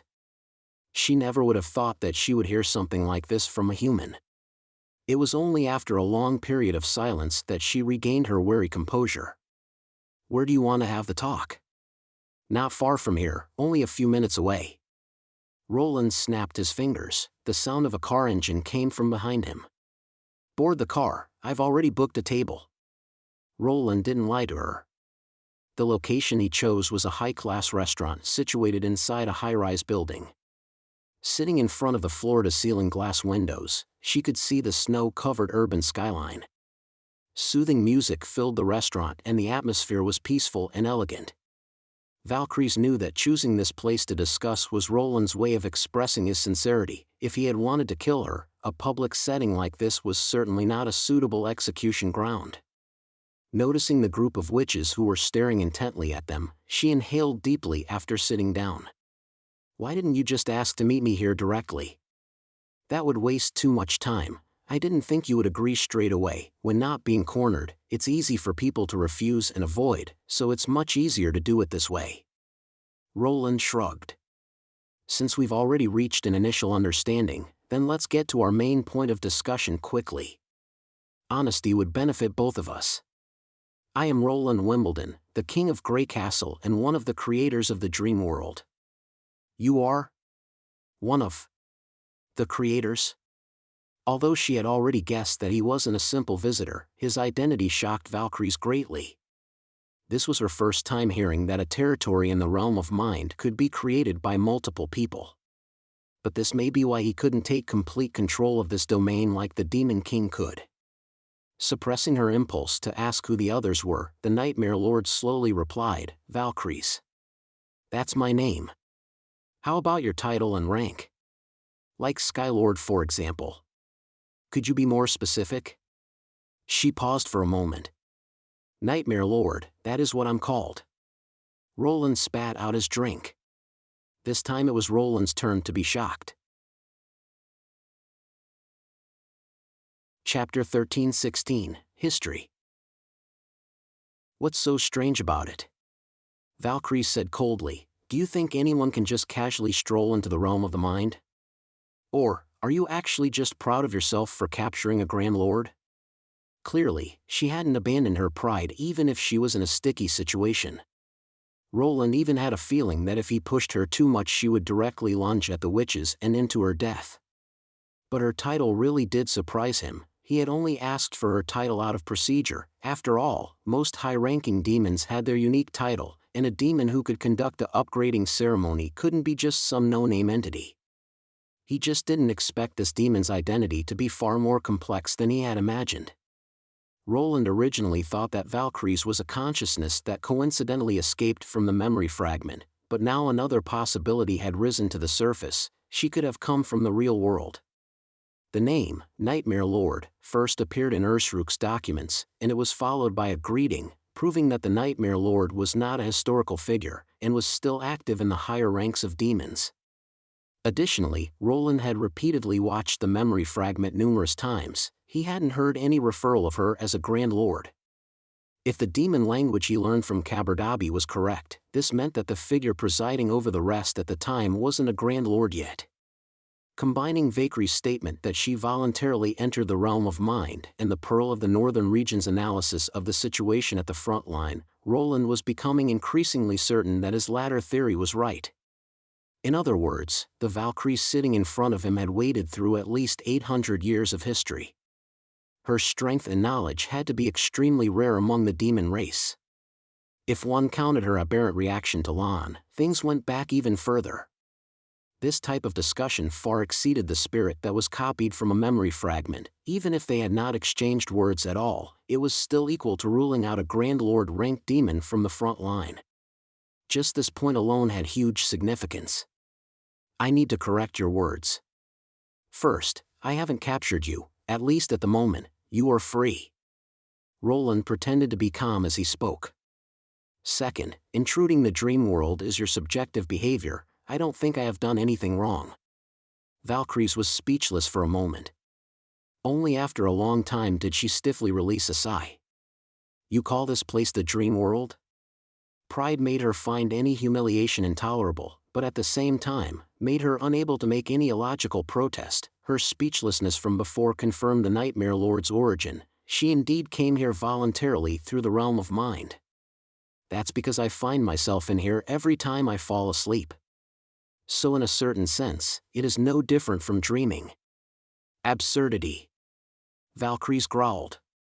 Opening up a territory in the realm of mind not only required talent, but it needed a high focus of spiritual energy and a will of steel in order not to lose oneself in the sea of magic power. In the end, this magically disabled male could do this just by taking a nap? That's too unfair. Hello, this is your order, please enjoy. At this moment, the waiters served their meals. The table was filled with various types of desserts and drinks, all of which looked mouth-watering. This is the truth. After the waiter left, Roland spread out his hands and said, just as I said before, honesty benefits the both of us. I would not go as far as to lie to you about something like this. Moreover, what I just said wasn't the important point. The important point is the truth about the battle of divine will and the future of all races. He picked up his chopsticks and made a gesture for her to help herself. We can talk about this while we eat. Valkyries confirmed another point. This male was different to all the humans she had met before. Who talks about matters regarding the future of their entire race while eating? If it was another normal person, they would have most likely be extremely grave, as if they were facing a formidable enemy. But he didn't seem like he was intentionally messing with her, as if to him, his behavior was completely normal. She raised that cup of murky Peninsula coffee and took a sip. In an instant, thick aromatic liquid slid down her throat. It was actually not bad. For some reason, she suddenly had a feeling that she had just lost. No, she must take control of the flow. Valkyries forced herself to set down her cup and said in a low voice, "Where did you hear that the battle of divine will was not the final battle?" Roland dug out Lan's photo from his wallet and put it on the table. You've seen her before, right? As the picture of Lan which appeared in the video data left behind by the Reflection Church was likely one that happened before the establishment of the Union in terms of age, he intentionally got Ling to make herself look like Lan with makeup and see if the demon from the memory fragment made any reaction. Even though reality was a little different to what they expected, Valkyrie's shock at the time proved that she had indeed seen Lan. After a while the Nightmare Lord nodded. Who exactly is she? A traitorous oracle. Roland slowly described the secret discussion in the Rose Café to her. After hearing those unbelievable words, even Valkyries couldn't help but widen her eyes and stutter. Could it be that the oracle that my mentor mentioned was her? Mentor? Transformer Heath Delis, she taught me many things. After hesitating for a few moments, Valkyries revealed Cloud School's past. Her failure to upgrade caused the unstable school to lose their last measure of protection. So it was due to this. Realization dawned on Roland. The intel of the two races was combined into one for the first time in history. He finally pieced everything together with the missing puzzle piece in his mind to reveal the full picture. Your Majesty, did you think of something? Phyllis asked. Do you remember the portrait hanging on the wall at the meeting where the vow of the three queens took place in the Union? Roland took a deep breath. I'm afraid the person in the portrait was the high-level demon called Heath Delis. What did you say? The Union would enshrine the portrait of that demon? How could this be possible? The tequila witches all revealed expressions of disbelief. If we thought about it according to the influence the Cloud School had in the first battle of divine will, something like this happening isn't actually very strange. Since the demon in the school can become a Grand Lord, then it would have been normal for witches or normal people from the higher-ups to come from the school. I'm guessing that before Heath Delis died, she always had suspicions about the battle of divine will, right? In certain people's eyes, such behavior was equivalent to standing on the human side. I cannot deny that. Valkyries closed her eyes. She and the current king have had conflict, but the tides of war isn't something that one or two people can resist. It is the same for humans, Roland said calmly. The disbanded Cloud School is at most a cherished memory to people now, and when the outbreak of the Second Battle of Divine Will comes, even this memory will cease to exist. That period of their history is not recorded in any scripts. It is highly likely that the three chiefs destroyed all records. A past where they coexisted with demons would make people hopeful, especially when the situation is bad. It would only eat away at humans' determination to resist, so the Cloud School must be forgotten as an undesired blemish.